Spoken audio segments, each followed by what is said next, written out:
pour que tu aies le droit d'être sur YouTube en haute définition. Ah, mazette. Ouais. Ouais, tiens, il y a Gonzo, il te fait un bisou. Bah, moi aussi, hein, il y a longtemps. Ouais, ça fait on s'est pas longtemps. vu, hein, ça passe vite, là. Ça passe vite, ouais. Ouais. Bah, déjà, 1 an et des poussières pour ce fichu Covid, j'en reviens pas. Hein. Ouais. Salut Cricri. Cricri. Elle a changé de pseudo, c'est quand même vachement plus prononçable maintenant. Bon, alors attends. Voilà, je te lis le truc d'Antoine là. Ouais. Bonsoir à tous. Bon, eh bien, je n'y arrive plus. Suite à mes soucis et un ICP plus tard qui n'a révélé qu'un souci de calcium un peu haut et 2-3 carences kiltrontium, entre autres, mais rien de fou. J'ai changé pas mal d'eau avec du sel tropique marin pour repartir sur de bonne base. Tout s'est bien passé pendant 3-4 semaines. Donc, augmentation du belling et ça repart dans les mêmes proportions que la photo. Bon, donc la photo, tu as des coraux qui poussent. Sauf que maintenant, j'ai des algues, de la cyano. Bon, il dit c'est assez logique après pas mal de changements d'eau et en plus des coraux en souffrance. Week-end dernier changement d'eau, et coupage du belling. Aucune amélioration, alors qu'avant, ça améliorait quand même la situation. Je ne sais plus quoi faire. J'ai vraiment envie de jeter le bac. Je ne fais aucun ajout spécial. Je nourris avec un mix de surgelé comme depuis des mois et des granulés Serra et Aquaforest.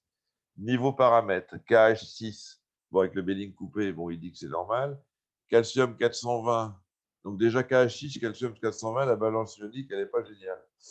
PO4 à 0,05, NO3 à 2, rien de particulier sur le dernier ICP. Symptômes, décoloration du corail et mort des tissus. Combien les phosphates? 0,05. Ah, 0,05, j'ai compris 0,5, ça je trouvais c'est beaucoup. 0,05. Oui, bon, ça va. Symptômes, décoloration du corail et mort des tissus petit à petit. Donc moi, j'ai évoqué avec lui, enfin en commentaire de sa publi, je lui ai dit que peut-être c'était un manque d'acide aminé ou de je ne sais quoi. Quel est ton avis là-dessus? Bah, après, il faudrait quand même voir ce qu'il a au niveau éclairage, du coup, là. Ah ouais? Parce que si tu as des équilibres dans la lumière, ça peut aussi arriver. Alors, je sais pas si c'est des LED, des tubes. Ouais, ça je sais pas. Et si c'est des LED, effectivement, il faudrait voir le spectre quand même. Parce que ça peut être des coraux cramés par trop de lumière s'il y a d'autres choses qui vont pas. Parce que sur le papier, au niveau des paramètres, il n'y a rien de vraiment affolant. Comme s'il n'y a pas beaucoup d'oligoéléments, bah, comme il a un flux, il nourrit avec de la nourriture un peu broyée. Bon, je vois pas trop pourquoi il y aurait un manque d'oligo. D'accord. Au point de provoquer ce genre de truc, quoi, c'est ça. Donc toi, quand on évoque ce genre de symptômes, ça t'évoque directement la piste de la lumière. Mais oui, parce que si en plus il a coupé son baling, normalement, si les coraux étaient en bonne santé, un coraux de SPS, tu perds jusqu'à 2 cages par jour. Donc normalement, il devrait pas. Si le fait qu'il stagne à 6 et à 420, c'est pas normal. Il devrait descendre à 5,5, 5, toi. Après, ça peut pas descendre beaucoup plus parce que c'est trop bas pour que le corail puisse pousser. Mais et si, mais de toute façon, c'est très mauvais d'arrêter complètement l'apport de calcium et KH parce que si ça stagne là, c'est que le corail peut plus en prélever de toute façon. Et s'il peut plus prélever du tout de calcium, c'est très mauvais parce que les tissus peuvent même finir par se décoller du squelette. Avec un manque de calcium? Un manque de calcium sans flux continu. Si c'est toi, c'est la différence avec la discussion que vous aviez eue la dernière fois avec le professeur Jobert. Ouais. C'est que dans un Jobert, il a toujours il a un KH et un calcium assez bas parce qu'en fait le corail prend tout ce que libère le Jobert. Mais le Jobert, il libère en permanence du calcium et du KH. D'accord, ouais, j'ai compris. Comme c'est pas assez par rapport à ce que peut pomper le corail, ça finit par se stabiliser à un niveau bas. Mais tous les jours, le Jobert, il dissout du calcium, du KH. Alors que quand tu coupes une pompe doseuse, là, tu as 0 de chez 0. Et là, c'est plus du tout la même. Alors. Ouais, surtout que je crois qu'en plus, il n'a pas de sable. Donc, ouais. D'accord. Voilà, donc là, c'est pas bon. Parce que le corail se retrouve, si ça baisse pas plus que ça, c'est que le corail est incapable de le prélever. Donc, ça veut dire que la photosynthèse aussi se fait pas. C'est pour ça que je pense à la lumière. En tout cas, c'est pas normal que ça reste à 420 et à 6. En coupant tout, ça devrait continuer à baisser, pas hyper bas, parce qu'à un moment donné, le corail, même s'il y a du calcium, il ne peut plus le prélever. Donc, mais c'est pas bon de laisser stagner quand tu n'as pas un flux permanent de calcium. Et là, c'est comme c'est des pompes doseuses, c'est le cas. C'est-à-dire que tu coupes tous les apports, il y a 0 flux, et ça bouge plus, ça veut dire que le corail, il prélève rien du tout. S'il prélève, ça continuera à baisser. Donc là, il prélève plus, donc il y a un truc qui va pas. Et D'accord. comme c'est lié aussi à la photosynthèse, la fixation du calcium, c'est mauvais signe, quoi. Donc, comme c'est la photosynthèse apparemment qui mergouille un peu, ça peut être lié à la Ouais, lumière. je sais pas du tout j'ai pas idée de son pH. Je lui ai envoyé un SMS pour qu'il regarde Bah, le live si, et il n'est pas là. Donc, bon. si c'est effectivement, si en plus c'est une question de photosynthèse qui se fait pas, il n'aura pas de variation de pH. C'est-à-dire que s'il n'a pas plus de pH, si, il aura un peu moins la nuit, il aura peut-être un peu plus la journée parce qu'il y aura la photosynthèse des algues, même si les coraux photosynthétisent pas beaucoup, les algues Ouais, peut-être qu'elles peuvent le faire un peu, mais ça sera pas grand-chose, quoi. d'accord. Normalement, tu es obligé d'avoir 0,2 de différence entre la nuit et le jour, hein, le minimum. Ouais, ouais, ouais, Si ouais. t'as pas ça, c'est que la photosynthèse se fait pas. Ouais, ouais, on est Et si la d'accord. photosynthèse se fait pas, bah là c'est très grave parce que le corail, c'est ça qui lui permet de fabriquer les nutriments. Donc en fait, c'est comme s'il crevait de faim. Il est cramé, puis en plus il crève de faim. Donc il se nécrose. Tu vois, c'est ça qui D'accord. me fait dire qu'il faudrait Ouais. vraiment creuser cette histoire de lumière. Bon, on verra. On va évoquer ça avec lui. C'est con qu'il soit pas là, quoi. Je lui ai dit d'être là, mais bon. Alors là, il y a Nicolas qui pose une question. Chez moi, j'ai déjà constaté des blanchiments après avoir fait un gros ménage avec des produits ménagers. J'en ai déduit que les vapeurs avaient dû provoquer ça. Alors, Ah oui, ça peut arriver, ouais. ça peut arriver, on est d'accord. Ouais. Parce que déjà, si c'est de l'ammoniac, si c'est des produits à l'ammoniac, tu le sens à l'odeur que c'est de l'ammoniac. Donc là, il faut éviter parce que tu balances de l'ammoniac dans le bac. L'ammoniac, c'est très soluble dans l'eau, hein. Donc quand tu as un écumeur dans une pièce où tu as de l'ammoniac, je vais te dire que ça rentre vite fait dans la flotte. Et à Ah la oui. limite, ça peut finir par être dangereux pour les poissons. De toute Ah façon, ouais, c'est pas bon. à ce point-là, à ce point-là. Ah bah oui, parce que les écumeurs, c'est des microbules. Donc, si dans les microbules, tu as un gaz qui est plus concentré que dans l'aquarium, ça passe dans l'aquarium. Bon, donc, Ouais, il n'y a pas d'ammoniac dans l'eau de l'aquarium. Si tu en as dans l'air, dans les microbules, ça passe direct. Et comme l'ammoniac est très soluble, ça passe direct très vite en plus. d'accord. Donc, il faut vachement faire gaffe à ça avec un aquarium d'eau de mer, parce que plus qu'en eau douce, parce que à cause de l'écumeur, justement, parce que ça va aider à dissoudre les mers qu'il y a dans l'air. D'accord, je comprends. Attends, en même temps que je t'écoute et que je te parle, je cherche les messages privés que j'ai eus où il y avait des questions Et qui. d'ailleurs, ouais, pendant que j'y pense, à propos de saloperie, bon, si c'est pas l'ammoniac, ça peut être d'autres choses, mais maintenant, tous les produits ménagers, tu vois, ils ont le chic pour ajouter des trucs parfumés, là. Ouais, Sauf les molécules parfumées, chimiquement, c'est pas terrible. Il y a d'ailleurs des gens, on n'en parle pas trop en France, mais au Canada, à un moment, il y avait toute une série de problèmes. C'est des gens qui sont allergiques aux produits ménagers à cause de ça, à cause des additifs pour parfumer, hein. Ça, c'est bien gentil, mais donc, c'est possible que ce soit pas trié pour les cons, parce que quand tu sais que les produits de bronzage, les écrans solaires, c'est interdit dans les réserves de corail, hein, parce que ouais, si tu ouais, as ouais. trop de gens sur la plage, ça suffit à flinguer. Et pourtant, c'est dilué dans la masse d'eau. Donc, tu te dis, même s'il y a du monde sur la plage, mais non, en fait, ça peut être toxique à des doses très faibles. Très très faible. Bah, d'ailleurs, Ah ouais. d'ailleurs, tout ce qu'on a dans l'eau de nos bacs, c'est à des doses très très faibles, hein. Enfin, en réalité, que ce soit les Voilà, donc oligos, les machins. tous les produits qui ont une odeur plus ou moins chimique, faut se méfier, quoi. À la limite, il faudrait nettoyer à l'ancienne au vinaigre ou au bicarbonate, toi, mais prendre des produits bio et pas des saloperies chimiques, parce que tu sais pas ce qu'ils mettent dedans, hein. Et quand tu regardes, si tu as des trucs qui se finissent en rôle, des machins comme ça, faut se méfier, quoi. D'accord. Attends, je cherche le post où il y avait des questions. Tac, tac, tac. Je crois qu'il y a des trucs sur les algues. Tu t'y connais en algues? Bah ouais, j'ai fait quand même un DEA d'océanographie. Puis j'ai passé ma thèse pas ma thèse, mon rapport de DEA sur une algue, Hypnea muciformis. C'est quoi ça? C'est une algue, Hypnea, ça veut dire mousse. Bah, et Ouais, muciformis aussi d'ailleurs, bref, en latin. C'est une algue qui ressemble à des mousses en fait, qui poussent en Méditerranée, qui sont ouais, tropicales, mais leur zone de répartition va jusqu'en Méditerranée. Et il y a des carragénanes, enfin des substances gélifiantes dedans, qui pouvaient ouais. présenter un intérêt. Donc mon truc, j'avais essayé différentes méthodes de culture pour voir, en fonction du taux de nitrate, ça de machin, si on avait plus de carragénane de tel type ou pas. Voilà. D'accord. Ça y est, j'ai retrouvé. Euh, Derbessia dido. Comment arrive la Derbessia, la dinoflagellée? Comment les traiter? Est-ce que tu as des Ah idées bah, là-dessus? ouais, bah, les dinos, ça arrive carrément avec l'air. Il peut y avoir des sports qui se baladent dans l'air, qui viennent de l'océan à les 1000 km, hein. Et la Derbésia, bah, il peut y avoir des traces dans une roche vivante, puis quand les paramètres sont bons, elle commence à repousser. C'est-à-dire, moi, Des cachettes. je suis à Paris, j'ouvre ma fenêtre, je peux avoir des germes de dinoflagellés qui arrivent par la fenêtre. Ah bah oui, oui. Les cyanos. Dinos, peut-être moins, c'est moins sûr pour les dinos, mais pour les cyanos, c'est sûr, ouais. Ah bon? Ça peut faire du sport, ouais. Ah, ça Bah, de toute voyage. façon, si tu laisses un.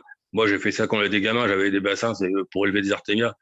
Bah, tu laissais de l'eau de mer neuve, donc sans rien du tout, au soleil, et puis avec de l'engrais, fatalement 4-5, il fallait attendre 4-5 semaines, mais ton eau finissait par verdir. Ouais, Parce effectivement. qu'avec les embruns, tu as des algues là, qui peuvent se balader avec les embruns, comme le vent d'ouest, ça peut amener des souches d'algues. D'accord. La cyano, donc c'est ça, c'est la cyano qui arrive avec des spores, c'est ça que tu dis? Oui, oui. Et comment on l'éradique, la cyano? Bah, éradiquer, justement, c'est pas facile parce que comme c'est une algue et une bactérie en même temps, ça a les propriétés des deux. Bah, la méthode classique, maintenant, on n'a plus le droit parce que c'était avec un antibiotique. Je ne sais plus comment ça va me revenir, je me souviens plus du nom. Enfin, de toute façon, maintenant, il est interdit. Donc, c'est un antibiotique bête et méchant. Hein. Ouais, je me rappelle, ouais. Mais je me rappelle plus du nom. Enfin, de toute façon, c'est interdit, donc faut pas le faire. Mais même si on peut l'avoir, c'est pas bon de mettre des antibiotiques dans la faute. C'est pour sélectionner les saloperies, c'est pas la peine. Mais par contre, il peut y avoir aussi des substances antibiotiques qui ne sont pas des antibiotiques qui pourraient marcher aussi. Hein. Ouais. Mais alors là, on dit souvent que la cyano, c'est C'est- lié. c'est- c'est- Je sais que la cyano, elle est présente dans les vagues de toute manière. Simplement, à un moment, quand il y a un déséquilibre Oui, entre certains parce que tu as paramètres, elle se toujours. développe. Voilà, parce qu'il suffit qu'il y ait des spores en dormance, tout simplement. Et comme c'est en dormance, ça peut résister des mois et des mois. Et puis dès que les paramètres de l'eau lui conviennent, les spores se mettent à se développer. Et puis c'est parti, quoi. Voilà. Donc la cyano arrive par les fenêtres ouvertes. Ah bah putain, j'ai appris un truc ce soir. Oui, les cyanos, ça date de 3 milliards d'années. Donc tu penses Ouais, bien je qu'elles ont eu sais, le temps d'évoluer. je sais, Et je puis, sais. voilà. Mais putain, par la fenêtre, attends. Ouais. Même à Paris, t'es sûr? Sur la côte, non? C'est pas à Paris. Bah oui, mais si tu as des vents d'ouest, quand tu as une tempête qui vient de Bretagne, ça t'apporte quand même. Ça sera plus long d'avoir peut-être la cyano, mais d'ailleurs, ce qui est marrant, c'est que plusieurs personnes m'avaient dit ça, tu sais, dans la boutique, quand il y a quand même pas mal de monde qui passe. Bah, les problèmes de cyano, c'était marrant. Quand j'en avais un qui venait avec des problèmes de cyano, dans la semaine, j'en avais 2-3 autres qui avaient aussi le même problème de cyano, tu vois. Ouais, donc il y a des nuages de cyano qui arrivent par moment. D'accord. Voilà, c'est pas Bon, assez dilué, mais ouais. il Là, il y a. suffit du sport, c'est ça. Une algue, Ouais. ça se divise comme une bactérie, quoi, en deux toutes les 5 minutes. Donc, même avec une spore, au bout d'un mois, s'il y a des conditions, t'en as des milliards. Hein. Donc, voilà. D'accord. Là, il y a Clément Triplet qui dit ce que tu dis m'inquiète. Tu vois, t'inquiètes les membres du récif. Putain, Alain, t'es chiant. Il n'y a pas que le gouvernement qui nous inquiète, je m'y Non, mets non, aussi. Faut que non, mais j'arrête alors. t'inquiètes les gens. Putain, t'es pénible. Mon pH ne varie que de 0,1 entre le jour et la nuit. Mais tiens-toi bien, il est à 8,5 le matin et 8,6 le soir. Le bac va bien et il n'a pas de problème. Ça, c'est bizarre, ouais, parce que normalement, c'est. Et là, parce qu'il y a quelque chose dans l'eau, c'est-à-dire que son eau de mer, c'est pas de l'eau de mer standard. Normalement, c'est pas possible. 8,5 le matin, c'est pas possible. Ou alors, il faudrait qu'il ait un truc pour de la chaux à l'aspiration d'air de son écumeur pour enlever tout 100% du gaz carbonique pour monter à ce pH-là. Hein. Ouais. Mais Ouais. autrement, ça, c'est très bizarre parce que c'est comme s'il avait. Et 8,5, c'est comme si tu avais quasiment plus de gaz carbonique dans la pièce, quoi. Si tu avais le quart de ce qu'il y a dans l'air, quoi. C'est quand même Ouais, bizarre. on est d'accord. Ouais. Moi, ça me paraît très, Ou très alors, bizarre. c'est un déséquilibre en des minéraux parce que le pH, c'est les sels minéraux qui créent le pH en eau de mer. Donc, s'il y a un déséquilibre, ça peut provoquer ça. Mais alors après, il faut voir d'où ça vient, quoi. S'il a mis, par exemple, beaucoup de choses, ça peut avoir créé ce truc-là, mais quand même, 8-5 la nuit, j'ai rarement vu ça. Ouais, moi, c'est pareil. Hein. Sauf s'il mettait de la chaux en continu, quoi. Mais autrement, c'est vrai que ça, c'est bizarre. Ouais. Ouais. Là, il y avait un autre truc. Alors, il y a Nicolas qui dit quand j'ai commencé l'aquariophilie, la cyano était assez rare, alors que maintenant, j'ai l'impression que c'est systématique. Tu crois qu'il y a plus de cyano qu'avant? Bon, ça, je suis pas persuadé, non. Non, mais c'est vraiment les paramètres de l'eau, quoi. Enfin, non, normalement, il devrait même plutôt y en avoir moins, parce qu'avant, on mettait pas de résine échange d'ion en sortie d'osmosée. Donc, comme on avait plus d'oligo-éléments, ça pouvait favoriser les cyanos. Comme maintenant, normalement, on peut les favoriser parce qu'on a très peu d'oligo-éléments, mais dans ce cas-là, c'est plus tellement les cyanos rouges, c'est plutôt les cyanos brunes. D'accord. Et dans Ok. ce cas-là, les cyanos brunes, c'est plus facile à régler parce que ton bac est trop oligotrophe. Donc, il suffit de nourrir un peu plus et logiquement, ça finit par Alors, partir. qu'on s'entende bien sur oligotrophe. Oligotrophe, c'est quoi? C'est un manque d'oligo-éléments ou c'est Bon, des NO4, à la base, NO3 à zéro? Oligotrophe, c'est le manque de nutriments en général. Alors souvent, on dit oligotrophe quand ça n'a pas de nitrate et de phosphate. C'est ça Ouais. qui compte. En fait, on parle des substances nutritives vraiment. Quand c'est que des oligo-éléments, en fait, on parle pas trop d'oligotrophe, mais ça revient à ça. C'est oligotrophe pour les oligo-éléments. Mais quand on dit oligotrophe sans rien dire, effectivement, on pense plutôt à l'absence de nitrate et de phosphate. Mais ça peut exister aussi un bac oligotrophe en oligo-éléments avec des nitrates phosphate. Et en fait, ça se comporte comme s'il n'y avait pas de nitrate et de phosphate. Parce que comme il manque des oligo-éléments, les nitrates et les phosphates ne peuvent pas être utilisés. Parce que pour fabriquer les enzymes pour utiliser nitrate et phosphate, il faut des oligo-éléments. Donc voilà, donc ça revient au même. En gros. D'accord. Tu peux avoir en fait le même résultat pour des causes différentes. C'est ce Ça veut qu'on dire, appelle le facteur limitant. Il y a voilà. un système biologique, quand il y a un tas de choses qui sont nécessaires, s'il manque un truc, ça marche plus. C'est comme un gâteau, je dis toujours l'histoire du 4 quarts. C'est un 4 quarts, il faut les 4 éléments, les œufs, le sucre, le vinaigre, la farine, le lait, machin. S'il t'en manque un, c'est plus un 4 quarts. T'en as dit 5 là. Oui, enfin bon, c'est trop vite. Je fais beaucoup de gâteaux différents Ouais, derrière ouais, la carte. j'imagine. Ouais. Euh, mais alors, attends, t'es là, là? Ouais, ouais. Je t'entends plus. Là, il y a Wilfried qui dit avec des PO4 et NO3 à 0, est-ce qu'on est obligé d'avoir de la cyano? Pas forcément, non. Mais il y a des chances qu'on ait quand même des cyanos brunes normalement. C'est quand même rare. À un moment donné, maintenant zéro, si t'es pile poil zéro limite, tu vois, c'est que tu rajoutes un cube de plus par jour, ça grimpe. Oui, zéro, le problème, c'est que tu sais pas si tu apportes 90% de ce que le bac peut épurer ou 10%. Si tu apportes 10% ou 90, c'est moins de 100%, tu auras zéro. Mais c'est pas le même bac. Parce que les flux sont pas les mêmes. Tu auras un flux de nutriments qui sera 9 fois plus élevé dans un cas que dans l'autre. Donc ça donnera pas du tout le même résultat. Donc Donc, là, c'est pour ça que pour être sûr de pas être oligotrophe, il faut nourrir un petit peu plus, tu vois, pendant quelques jours. Et au bout de la semaine, tu vois si ça augmente. Si ça augmente, tu reviens à la dose avant, tu sais que tu seras oligotrophe à zéro, mais pas trop pauvre, pas trop oligotrophe. d'accord. Si en rajoutant 2 fois plus de bouffe, tu es toujours à zéro, là, ça craint. Ça prouve que avec la dose d'avant, tu risquais d'être trop oligotrophe. Donc, de ne pas apporter assez de nutriments pour le système, parce que si ton système peut absorber 2 fois plus d'oligo-éléments, tu te dis qu'avec la moitié, c'est pas forcément l'idéal. Ouais. Là, il y a. Donc, si je résume bien ce que tu as pensé, enfin, tu as pensé ce que tu as dit, le mec, il a des oligo-éléments dans son bac, mais il est zéro, mais zéro de chez zéro en nitrate phosphate. Ça veut dire que c'est comme s'il n'avait pas d'oligo. Parce que sans nitrate phosphate, les coraux ne peuvent pas assimiler les oligos, on est d'accord? C'est ce que tu as dit. Oui, même s'ils les assimilent, bah, ils en feront rien parce que l'enzyme qui sert à utiliser les nitrates et les phosphates, elle n'aura rien pour fonctionner. Donc, elle n'aura pas son carburant pour fonctionner. Donc, ça ne servira à rien. D'accord. Donc ça, c'est Mais intéressant. par contre, bah, si tu es en phosphate, ça revient au même. Mais par contre, ça, si tu as beaucoup d'oligo-éléments et puis zéro nitrate, zéro phosphate, là, du coup, tu as des chances d'avoir des cyanos. Parce que les cyanos, ils ont quand même besoin d'oligo-éléments. Donc ça veut dire zéro nitrate, zéro phosphate, ça ne sert à rien de rajouter des oligos, quoi. Ah bah non, là, par contre, ça sert à rien parce que tu risques de favoriser les cyanos, du coup. Parce D'accord. que les cyanos, des phosphates, même s'il n'y en a pas dans l'eau, en plus, il y en a forcément, comme tu nourris quand même tous les jours le bac, il y en a forcément dans les sédiments. Donc l'azote, elle prend dans l'air, donc il y a des nitrates ou pas, elle s'en fout. Et les phosphates, elle arrivera à en récupérer dans les sédiments, même D'accord. s'il n'y en a pas dans l'eau.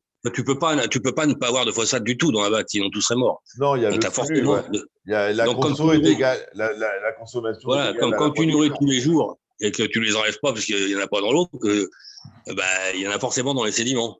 Il y en a forcément des cachés. Enfin, cachés, pas Ouais, engagés, mais mais en tout cas insolubles, dans les sédiments, ils sont sous précipités forme alors. insoluble. Voilà, ils sont Voilà. précipités sous forme de Donc phosphate de calcium. ils sont pas utilisables par les coraux. Non, ben non, parce que c'est pas dans la masse d'eau. Les coraux n'ont pas de D'accord. racines. C'est pas comme des plantes qui auraient des racines qui iraient chercher les phosphates dans le sol. Voilà, on est d'accord. Ouais. Ok. Voilà. On va continuer un petit peu. Alors, attends. Le sujet d'Antoine, on en a parlé, Victor. Donc, pour Alain, c'est vraisemblablement un problème de lumière, hein, c'est ça que tu as dit? Ben Le... moi, en tout cas, il faut creuser la question parce que là, il y a un problème à ce niveau-là. Normalement, il n'y a pas de raison. Si au niveau de ces paramètres, parce que le problème aussi, quand tu es vraiment très, très faible en nitrate phosphate, Enfin, lui, en plus, il n'est pas très faible. Finalement, il a une bonne dose, il a un minimum. Donc, la photosynthèse se fait pas quand même, puisque son pH bouge pas. Donc, il y a quelque chose qui va pas, quoi. Donc, ça peut être dû à un mauvais spectre lumineux, ça. Ok. Ou trop d'UV, ou j'en sais rien. Mais tu dis, là, il faut vraiment savoir ce qu'il a comme. Ou trop d'intensité par rapport à ses coraux ou les paramètres de l'eau. Voilà. Parce que pareil, si tu as zéro nitrate, enfin, très bas, lui, il n'a pas zéro, c'est quand même pas si grave que ça. Mais si tu as très peu de nitrate phosphate, si tu as trop. Ou même s'il manque quelque chose, hein, le problème, c'est que il faudrait savoir ce qu'il donne à manger aussi. S'il donne très peu à manger, il peut manquer un oligo-élément dans le flux. Donc, si c'est que des granulés, mais là, tu me dis qu'il donne à la fois du congé et des granulés. Donc, normalement, c'est assez varié. Ouais. Pour ça que je vois pas un truc qui manque vraiment, quoi. S'il y a rien en trop, parce que tu le sais, parce qu'il a fait l'ICP, là, je vois guère qu'au niveau de la lumière, qu'il faudrait voir s'il ne faudrait pas changer quelque chose. Alors, soit à la photopériode, diminuer la photopériode un temps pour voir où l'intensité. De toute façon, quand ça va pas, la photosynthèse, elle se fait pas. Quand la lumière est trop basse, elle se fait moins bien, mais elle se fait. Par contre, quand elle est trop forte, c'est foutu. Ouais. Parce que la lumière trop forte, c'est un stress oxydatif, et le stress oxydatif, il détruit justement des enzymes. On en avait parlé du rapport KH, nutriments, lumière, on avait parlé. Voilà, où il peut détruire les enzymes qui utilisent les oligo-éléments. Sous l'effet du stress oxydatif, elles peuvent être détruites dans la cellule. Donc, c'est ça qui bloque tout. Donc, le stress oxydatif, tu l'as que quand la lumière est trop forte. Tu ne l'as pas quand la lumière est faible. Donc, si tu avais un conseil... Quand la lumière est trop faible, ton corail poussera moins. À la limite, il sera plus marronasse. Il ne fabriquera pas les pigments pour colorer parce qu'il n'a pas besoin pour se protéger de la lumière parce qu'elle est trop faible. Tu vois, donc le danger, c'est quand la lumière est trop forte. Donc, à la limite, là, pour Antoine et son problème, dans un premier temps, tu lui conseillerais de baisser sa lumière et voir ce que ça donne. Oui, enfin maintenant, s'il me dit qu'il éclaire que 6 heures par jour avec la moitié de la puissance des LED, bon là. Non, mais ça, j'en sais rien. Mais a priori, oui, il faudrait commencer par faire ça. D'accord, diminuer un peu l'éclairage. Ok. Jusqu'au moment où il verra une différence de pH dans la journée, et surtout, non, dès le moment, à ce moment-là, il devrait voir pousser son oreille. Je t'ai pas parlé du pH. Hein. Non, mais tu as parlé du KH et puis du truc qui ne bougeait plus, là. Comme il a fait son. Mais alors, justement, il faudrait qu'il regarde son pH entre le matin et le soir. Ouais. Si en plus, le pH ne bouge pas, c'est que la photosynthèse ne se fait vraiment pas, quoi, du coup. Alors là, il faut vraiment agir. Mais c'est pas normal. C'est pas normal qu'en arrêtant ces bombes doseuses, le KH et puis le calcium ne bougent pas. Ah, ça, c'est sûr, ouais, c'est sûr. Donc, parce qu'à ces doses-là, il devrait être plus bas et ça devrait baisser encore un peu plus. Et de toute façon, s'il laisse comme ça sans apport du tout, ça ne va pas aller, quoi. Il faut au moins qu'il en apporte un minimum, ne serait-ce qu'un quart de KH par jour, tu vois, un minimum. Tu connais le Old Tank Syndrome. Donc là, j'ai une question. J'ai toujours entendu dire qu'un bac est à son apogée dans les 3 premières années, avant de péricliter. Mythe ou réalité? En fait, c'est les deux. Dans le passé, c'était une réalité. Parce qu'à l'époque, toujours pareil, on n'avait pas la conscience qu'on a maintenant de l'importance du brassage, de l'accumulation de sédiments. On n'avait pas tous les résines en sortie d'eau osmosée. Donc, tu avais une accumulation de sédiments parce que ce n'est pas brassé, de métaux parce que tu avais tes métaux qui sont en trop, ils peuvent précipiter, mais après, ils se retrouvaient dans les sédiments. Et quand tu as trop de sédiments avec trop de saloperies dedans, les zones anoxiques se forment dans les sédiments et tout ce qui était dans les sédiments finit par se relarguer. Et ça, c'est le Old-Tank syndrome, finalement. D'accord. Alors maintenant, comme tout le monde est parano avec les sédiments, si on a du sable, on sait qu'il ne faut pas le laisser s'encrasser là 3 ans sans rien faire. Ça arrive moins souvent à cause de ça, parce qu'on sait mieux gérer le bac, on a plus conscience des conneries qu'il ne faut pas faire, quoi, en gros, quoi. Ouais, donc on brasse mieux, on voilà, nettoie le sable. Voilà, logiquement, maintenant, en appliquant tout ce qu'on sait avec l'expérience de 10 ou 20 ans, là, oui, ça fait 20 ans, ça ne nous rajeunit pas, mais finalement, c'est. T'as vu ta tronche, non, mais t'as vu ta gueule, elle, hein. Ah, et la mienne. Oui, mais moi, c'est pour ça que je me regarde pas trop longtemps. Comme ça, dans ma tête, je crois toujours que j'ai 30 balais, mais il faut pas que je me regarde trop souvent. Ok. Est-ce que la pollution au dioxyde d'azote en ville peut agir sur nos bacs? Là, j'en sais trop rien, en fait, parce que, a priori, pour que ce soit toxique pour les bacs, a priori, il y a moins de chances, parce que comme c'est un milieu très oxydant, le bac d'eau de mer. Enfin, là, franchement, je sais pas. là, il faudrait que je me renseigne, je te dirai ça le prochain coup. Je vais regarder sur Internet s'il y a des publications là-dessus, mais c'est pas évident parce que au niveau de l'océan, c'est pas la pollution d'une ville qu'on regardera, c'est la pollution globale de l'atmosphère. Donc.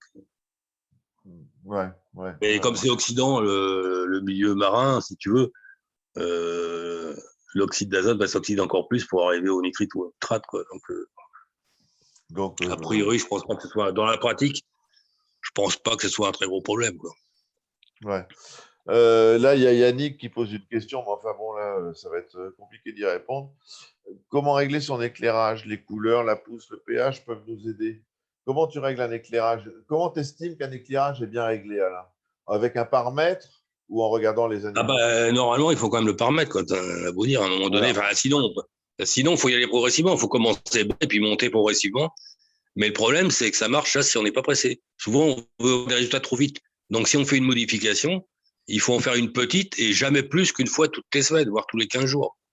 Parce que ça suffit pas autrement de voir la différence.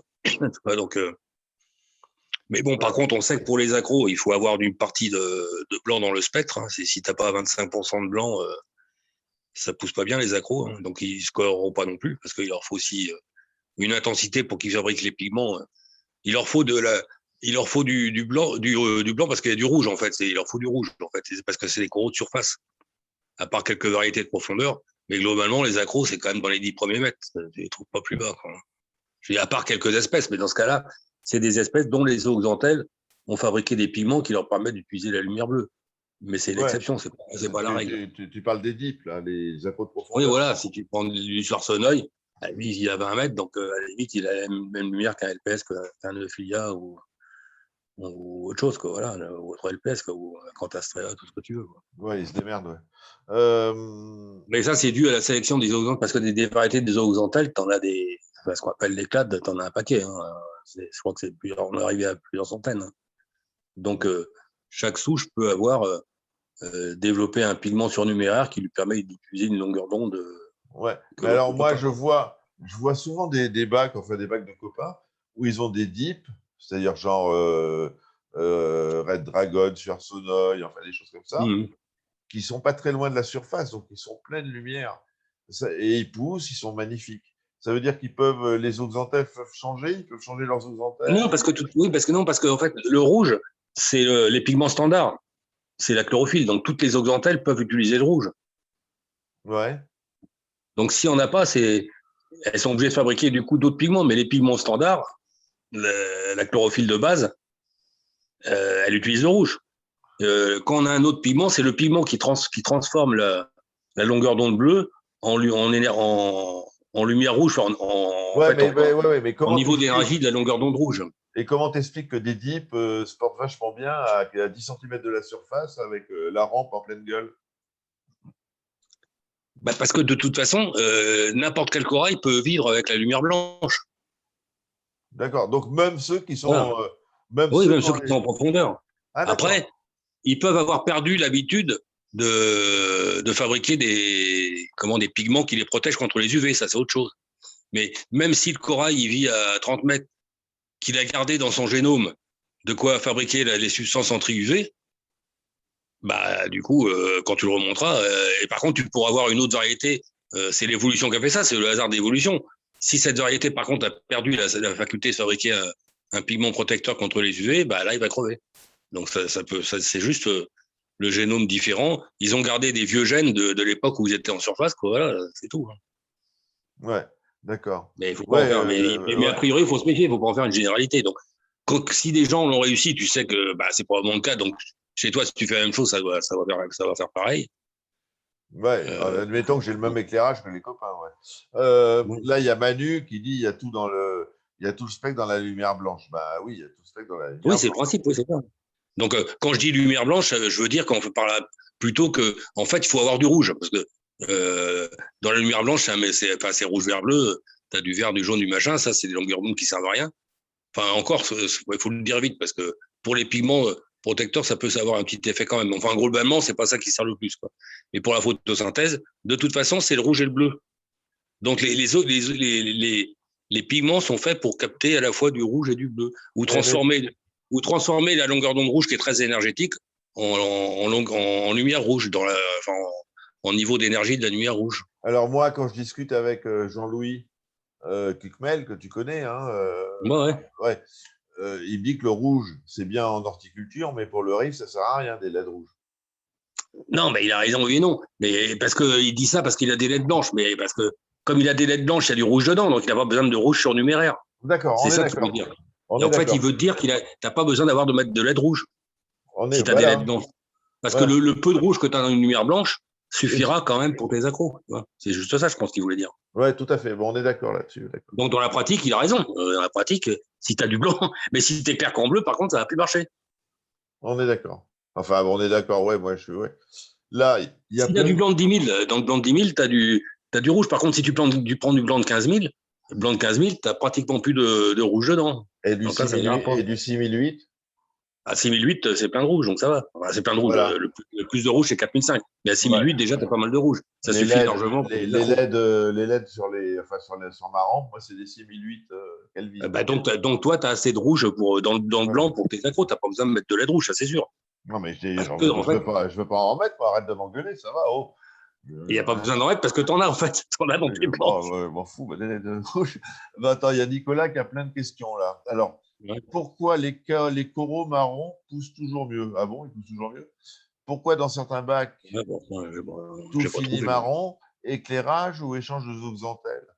Bah non, en général, quand les coraux sont marrons, c'est qu'il y a trop de nutriments, quoi, en principe. Hein. Quand c'est marron foncé. Par contre, si Non. c'est beige clair, c'est des bacs super oligotrophes, ça. Ouais. Moi, j'avais eu ça une fois à l'époque, c'était Slim. Comme il avait beaucoup de boulot, puis il s'apprêtait à déménager, tu vois, il s'occupait plus trop de son bac. Donc, il restait plus dedans qu'un poisson. Je crois que c'était un chirurgien, je sais plus si c'était un achille d'ailleurs, peut-être. Hmm. Donc, il nourrissait très peu. Et ces coraux poussaient super vite toujours. Mais par contre, ils étaient beige très pâle. Moi, j'ai Et l'impression. il avait ramené une bouture chez Bachir en me disant le truc en 10 jours, il est devenu violet foncé. Tu vois. Ouais. Donc, c'était vraiment que le truc était limite de crever de faim, mais ça n'empêchait pas de pousser. Il y avait quand même, avec le peu qu'il donnait à manger à son seul poisson, ça apportait le minimum pour que le corail crève pas de faim, mais il avait pas assez pour fabriquer des pigments. Et puis, bon, Ouais, alors moi, j'ai remarqué que le beige, moi, quand un corail devient beige, ça me fait flipper. Parce que c'est un peu ce qui m'était arrivé quand j'ai craché au cuivre. Ils étaient devenus beige, quoi, beige clair, et oui, quick. parce que beige, c'est parce que tu n'avais pas beaucoup de zooxanthelles, mais ça, c'est parce que le cuivre avait flingué tes zooxanthelles, peut-être. Voilà, ouais. Alors que si tu as trop peu de nitrate et de flux de nutriments, tes zooxanthelles n'ont pas d'azote, donc ouais, elles peuvent pas être aussi concentrées, elles se diluent, et puis voilà. Donc, comme tu as 4 fois moins de zooxanthelles, c'est 4 fois moins marron, ouais, tout simplement. Ouais. Ouais, mais moi, la couleur beige, elle me stresse un maximum. Quand je vois un corail beige, je me dis, putain, lui, il est mort. Oui, mais quand c'est beige, ça veut dire que tu as encore des zooxanthelles. Quand c'est blanc, c'est plus craignos quand c'est blanc, parce que quand c'est Ouais, blanc, tu n'as plus mais, du tout de zooxanthelles, donc là, ça craint. ouais, mais le beige, c'est juste avant le blanc. Hein. Oui, tout à fait, tu as raison, d'accord, on est bien d'accord, ouais. Ouais. De toute façon, Dis-moi. ouais, vas-y. Pour les LPS, tu conseilles quel spectre lumineux? Les LPS, si c'est vraiment beaucoup de LPS de profondeur, en fait, c'est vrai qu'on peut éclairer quasiment tout en bleu, quoi. Bon, enfin, je pense que c'est quand même prudent de garder 2-3 heures d'éclairage un peu blanc quand même, pour la croissance. Parce que de toute façon, tout en bleu, bon, ils seront en bonne santé, mais ils pousseront quand même moins vite. Parce que tu as une perte de rendement quand tu forces le corail à transformer la lumière bleue en lumière rouge pour la photosynthèse, soit pour la chlorophylle. C'est quand même, c'est pas si simple que ça. Donc, Ouais. c'est quand même intéressant, ne serait-ce qu'une heure ou deux par jour, parce que malgré tout, à midi dans les pays tropicaux, la lumière pénètre plus profondément. Donc, même le rouge, dans ce cas-là, il pénètre un peu plus profondément que dans le reste de la journée. Donc, de toute façon, que en bleu, c'est à moins que tu aies que des trucs de profondeur, tu vois, mais autrement, 100% bleu tout le temps, c'est pas très bon. Bon, c'est vrai que c'est joli, les vagues bleues, hein, ça fait ressortir de la Oui, fluorescence. mais bon, tu n'es pas toujours planqué dans ton bac. Donc, dans la journée, tu peux toujours réserver, mettre un peu de blanc pendant 2 heures quand tu n'es pas là. Hein. Faut pas non Ah plus si, moi je me délirer. lève à 8h, 7h du matin, je me fous devant le bac et je reste jusqu'à 8h du soir. Hein. Je croyais que tu avais un métier. Ouais, j'avais, ouais. Là, il y a Andrea qui avait posé une question, Andrea Di Napoli. Hey, qu'est-ce qu'on va parler des goniopola? Voilà. Alors, donc, pourquoi les goniopola, ils végètent? Et c'est manque des manganèses, peut-être. Ouais, mais c'est ce qu'on disait dans le temps, ça. Mais en fait, parce qu'on avait fait des analyses dedans et puis on trouvait il manquait de manganèse.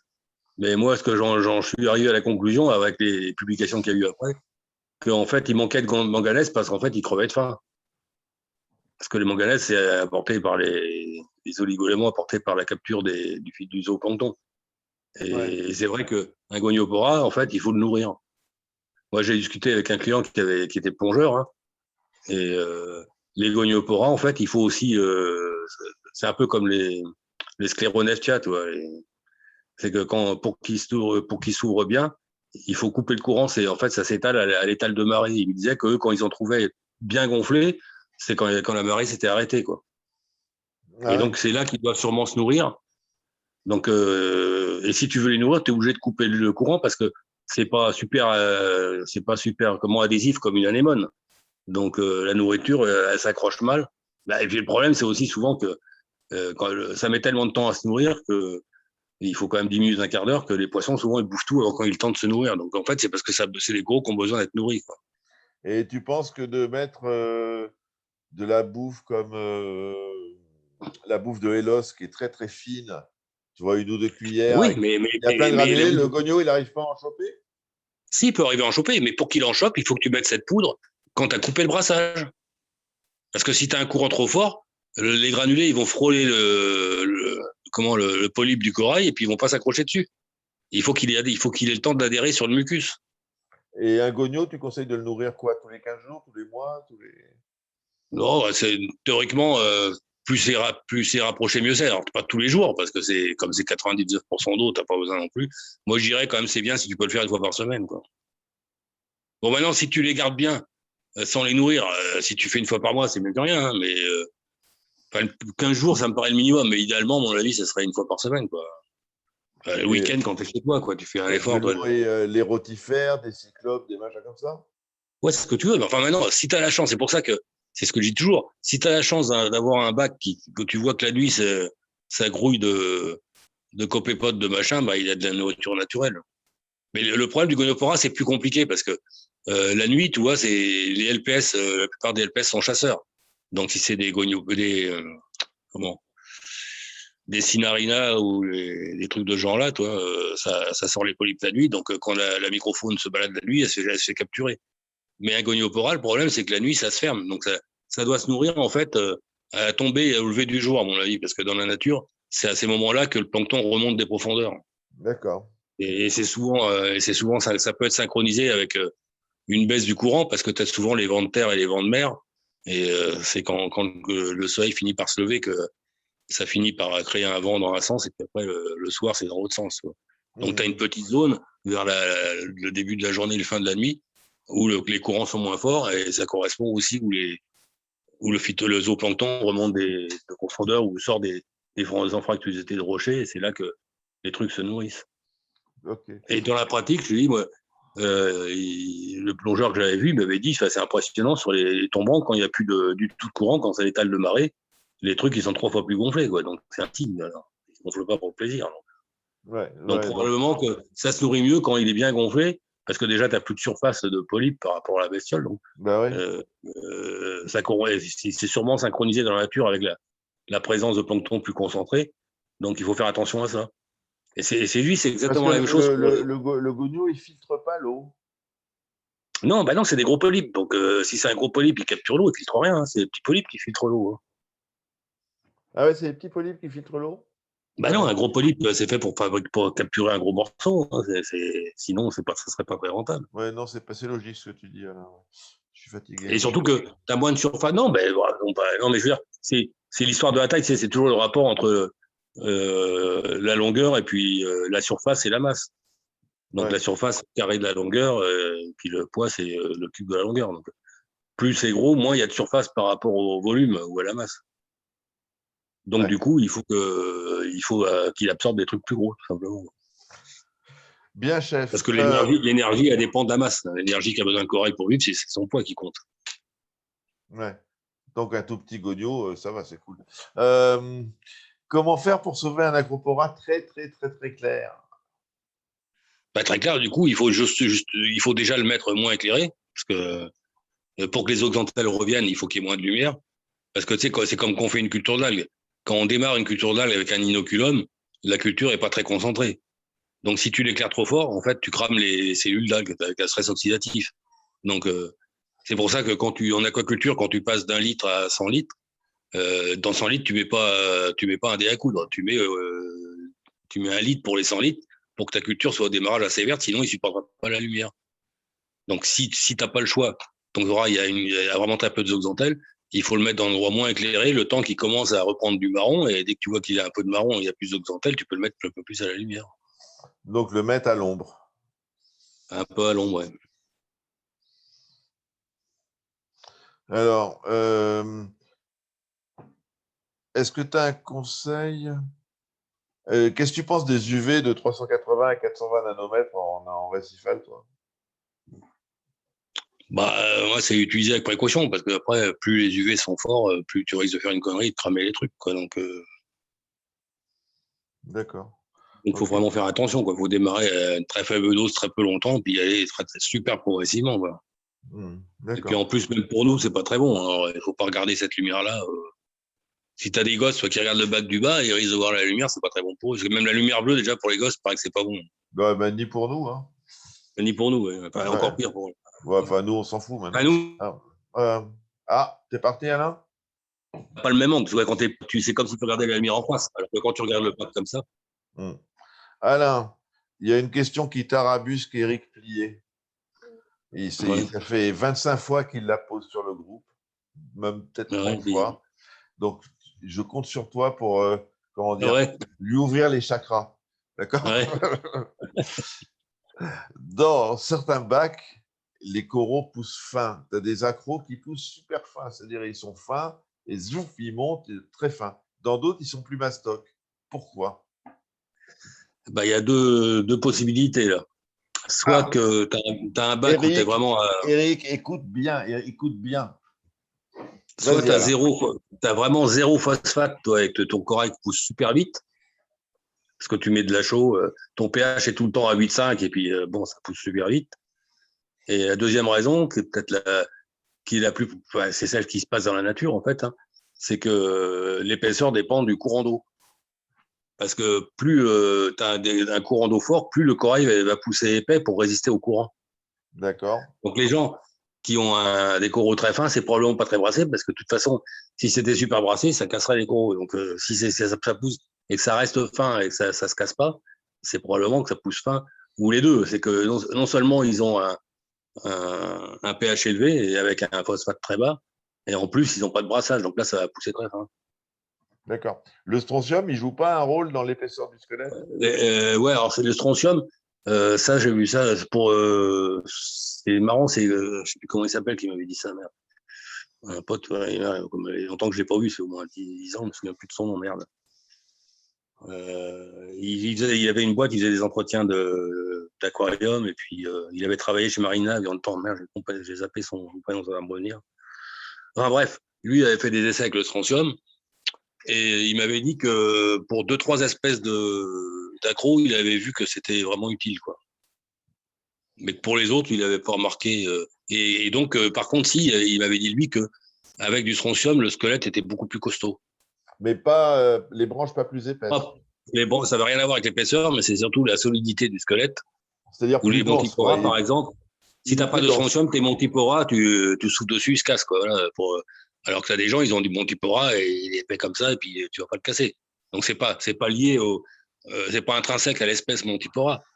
Effectivement, si tu mets jamais de strontium, tu as de fortes chances d'avoir des coraux avec le squelette plus fragile. D'accord, d'accord. Et les Montipora, le digitata, il bouffe le barium. Hein, tu sais ça? Oui, c'est logique parce que en fait, le calcium, strontium, barium, c'est la même colonne du tableau de Mendeleïev.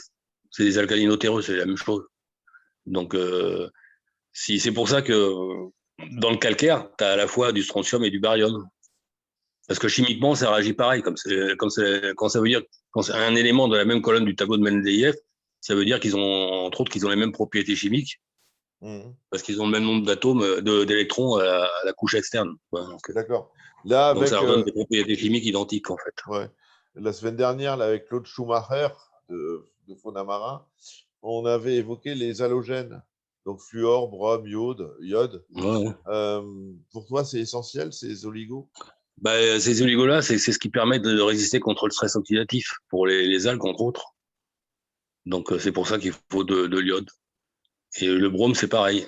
L'iode, les bromates, en plus, tu as les iodates et les bromates qui peuvent être toxiques, sont recyclés par les algues en iode, des bromes qui, eux, sont antioxydants pour les autres organismes. On en avait parlé au dernier entretien. Tu avais d'ailleurs dit que la coralline recyclait les iodates Oui, voilà, mais en fait, iode. en iode, parce qu'on parle souvent d'iode, mais en fait, j'aurais pu le dire pour le brome. C'est le même principe pour le brome. Et ça fait ça pour le brome aussi. Oui, ouais. C'est pour ça que, par contre, les bromates, c'est plus toxique que les iodates. C'est pour ça que les bromates, comme les iodates d'ailleurs, peuvent se former à partir d'iode et de brome par des UV, par exemple. Donc, c'est vrai qu'à un moment, la plupart des sels de mer synthétiques, on avait enlevé le brome pour pas être enquiquiné avec les UV. Parce que à l'époque, pour les fichonniers, on mettait des UV, donc c'était chiant d'avoir trop de bromates. Ouais. À propos mais du depuis, brome, maintenant, ils fabriquent des sels pour coraux où ils précisent qu'ils ont remis les bromates. Parce que, en fait, en théorie, c'est utile de l'avoir pour des coraux, mais par contre, il vaut mieux, dans ce cas-là, pas trop utiliser l'ozone et puis le. Voilà. À propos du brome, ouais, c'est ça. Et puis les UV, quoi. Voilà. Justement, avec Maintenant, attends, je termine ça parce que c'est important. Par contre, je dis ça, mais c'est pour ça que c'est important d'avoir des corallines. C'est que comme les corallines recyclent les iodates et les bromates, si tu fabriques des bromates, mais que tu as des corallines qui les recyclent, c'est pas très grave. Tu vois. Ouais. Donc, c'est pour ça que c'est important d'avoir des corallines. C'est que c'est un rôle chimique dans l'eau qui est vachement important. Donc, tu déconseilles de nettoyer toutes les vitres comme un forcené, quoi. Celle de devant, mais nettoyer et tout. Il y en a qui le font, parce que dans les trucs japonais, si c'est vu de tous les côtés, ils aiment bien les trucs nickel chrome. Ouais. Je dis pas, mais dans ce cas-là, il faut en avoir au moins sur les roches, quoi. Ouais, on est d'accord. Et puis, de toute façon, ça peut même marcher sans. Mais là, du coup, il faut faire attention à plus de choses, c'est tout. Ce sera plus compliqué à gérer, tout simplement. Maintenant, tout est possible. Hein. Si tu connais ton système par cœur, tout est possible. Mais voilà. À propos du brome, j'avais entendu, je ne sais plus avec qui discutait ça, avec Xavier, je crois. On parlait du brome et des UV, justement. Et donc, ça pouvait devenir hyper toxique pour les branchies des poissons. Oui, c'est ça, c'est toxique pour les poissons. C'est pour ça qu'on avait enlevé le brome des premiers sels en eau de mer, parce que comme tout le monde à l'époque utilisait soit l'ozone, soit les UV, là, c'était chiant d'avoir du brome. Ouais. Parce que ça fabriquait des bromates à partir du brome. Et du brome, il y en a beaucoup dans l'eau de mer. Hein. C'est pas 2 milligrammes, hein. Je sais plus comment c'est, mais il y en a plus que d'iode et puis que de fluor. Hein. Il y en a un bon paquet de brome dans l'eau de mer. Et ça, les halogènes, pour le corail, ils ont le rôle de quoi? De protection, c'est ça? C'est protection, mais c'est indirect. Ça ne protège pas directement le corail. C'est ce qui permet d'absorber les radicaux libres, les radicaux oxydants. D'accord. Donc, parce que le radicaux oxydant va réagir avec le brome pour faire du bromate. Ouais. Qui sera malgré tout, mais ça, c'est à l'intérieur de la cellule. Et l'organisme va expulser le bromate dans l'eau. Mais dans la mer, c'est pas grave, parce qu'après, ça refoule le camp dans le circuit, puis c'est recyclé par les algues. Et c'est les algues qui, elles, par contre, vont absorber le bromate et le transformer en iode. D'accord. Donc, d'accord. Et comment on explique, des fois, il y a des bacs qui n'ont pas de coralline, quoi. C'est lié à quoi? Un manque de maturité? Un manque de maturité, parce qu'il faut déjà avoir des spores au départ. Et puis après, au départ, les corallines, si tu veux qu'elles poussent bien, il faut quand même un minimum de nutriments, quoi. Donc, et puis, si tu commences le bac en éclairant à fond la caisse, elles pousseront jamais. Parce qu'au départ, il leur faut pas beaucoup de lumière. Alors, une fois qu'elles ont poussé, si tu veux, qu'elles sont en quantité assez grande, il y a plusieurs, tu vois la coralline, mais en fait, il y a plusieurs couches. Ouais, donc, si tu as un peu la première couche de cellules est cramée, celle en dessous, elle aura moins de lumière, elle va rester rouge, ouais. Et quand tu as une malheureuse spore qui se pose, si elle est blindée de lumière, qu'il n'y a pas de nitrate phosphate, elle va être cramée direct, elle n'aura pas le temps de pousser. Donc, à la limite, au démarrage d'un bac, il faudrait presque laisser pousser les corallines avant de mettre le bac. Éclairer en bleu, avec un très peu de blanc, tu vois, pendant longtemps, pendant 16 heures par jour. Et puis gratter des pierres avec des corallines sur ton décor, attendre que ça pousse et après balancer progressivement, remonter la lumière et puis balancer des coraux si tu veux que ça pousse. Parce que par contre, les corallines, quand vraiment dans les bacs, tu vois dans les bacs où elles poussent bien, ça pousse super vite. Ah oui. Alors, tu le vois quand tu as un petit point, toi, d'un millimètre sur une vitre que tu nettoies pas plus souvent, au bout de 3 semaines, ton millimètre, il peut faire 1 centimètre, le truc. Hein. Quand ça veut pousser, ça va vite. Hein. Ah ouais, non, mais je sais, moi, je ne nettoie pas mes vitres régulièrement, donc je suis au courant, ouais, ça Bah, pousse vite. si tu fais un entretien vite fait avec ton aimant, puis que tu passes la raclette une fois par mois, en un mois, tu te rends compte que ça a eu le temps de pousser un petit peu, hein, quand même, que Ouais, tourne bien. tout à fait. Attends, je remonte un peu pour voir s'il y a d'autres choses. Eric, ouais, non, pas de problème pour la question, je t'ai taquiné un peu, mais c'est intéressant de savoir pourquoi des coraux poussent fins ou gros. Hein. Il n'y a pas de problème pour la question, pas besoin de Eh t'excuser. ben non, la preuve, c'est qu'il y a une raison, donc ça prouve que c'est pas bête, c'est que Non, non, ça mais peut bah arriver, oui, donc c'est intéressant bah comme oui, donc il y a question. une raison, hein. Donc c'est tout à fait intéressant, hein, il n'y a pas de problème. Alors, non, mais il y avait un truc sur je sais plus quoi. Ouais, bon, il y a une question. Tu conseilles combien en pourcentage de blanc et bleu? Mais bon, c'est compliqué, quoi. Ça dépend des Bah, rangs, quoi. ça dépend vraiment si c'est un bac d'accro. Pour un bac d'accro, après, un bac d'accro, tu n'es pas obligé d'être tout le temps en blanc-bleu. Mais il faut au moins 4 heures, au minimum 4 à 5 heures, voire 6 heures de lumière blanche. Moi, je dirais 25-30%. Quoi. Ouais. Après, et même 40, après, même les accros, il y en a quand même qui vivent vraiment au ras de la surface. Ou si tu as par exemple des pocilos qui sont vraiment, même ouais, ils sont hors de l'eau à marée basse dans certains endroits. Tu vois. Ceux-là, il faut les blinder de lumière. Ça. Ah ouais, bah oui. Et entre autres de lumière blanche. Ouais. Ça, on Parce en a qu'en déjà. plus, parce que le pigment rose des Ceriato ou des Pocilo, c'est pas un pigment fluo hein, les 3 quarts du temps, donc Non, c'est moche sous lumière c'est bleue de vrai toute qu'il n'est façon. pas fluo, ouais, c'est vrai. C'est vrai. Donc c'est moche sous lumière bleue, quoi, voilà. Ouais, enfin bon. Ouais, ça, Yannick, on en avait parlé, mais les bougies, les huiles essentielles et tout ça dans la pièce du bac, c'est pas Tout conseillé. ça, non, ça craint parce que Mhm. les huiles essentielles, toi, c'est même pour nous, hein, il faut connaître les huiles essentielles. Même pour nous, il y en a qui sont super toxiques. Hein. Si tu te mets de l'huile essentielle concentrée sur la peau, et ça te crame la peau, certaines huiles. Hein. Ça s'emploie pas comme ça. Hein. Mhm. C'est les fabricants le fabriquent. Moi, je suis un peu intéressé à ce truc-là. Comme ça peut servir comme pour tuer les planaires, les conneries comme ça. Ben, y a des huiles essentielles qui sont vraiment dangereuses. D'ailleurs, il y avait un mec, j'avais vu ça il y a 5-6 ans, toi. Il avait mis au point un mélange d'huiles essentielles pour insecticides pour les plantes de jardin ou en agriculture. Quoi. Donc, pour te dire que. Et d'ailleurs, Ouais. accessoirement, le pauvre mec, au bout de 5 ans, il a arrêté parce que c'est l'administration qui l'a emmerdé parce qu'ils lui ont appliqué les mêmes règles que pour un insecticide chimique. Donc, il fallait faire des études qui coûtaient les yeux de la tête parce que, alors que les huiles essentielles, comme c'est naturel, c'est pas biodégradable. Donc, aucune raison d'emmerder. Non, De faire des. c'est biodégradable. C'est biodégradable, oui, voilà. Ouais, c'est ça, tu as dit c'est pas biodégradable. Ouais, c'est Si, si, biodégradable. non, c'est biodégradable, justement, contrairement à certains insecticides. Donc là, c'est super. Donc de toute façon, c'est toxique le temps d'utilisation, mais 15 jours après, c'est détruit par les UV, on n'en parle plus, tu vois. Ouais. Le Alors il coral faut faire est. des études. Ouais. C'est pas les mêmes études que pour un truc hyper toxique comme le lindane qu'on a autorisé d'ailleurs à l'époque et qui reste 150 ans dans le sol, quoi. Donc Ouais. c'est pas pareil. Le coral RX, c'est pas à base d'huile essentielle? Le Si, DIP, là. si. Si.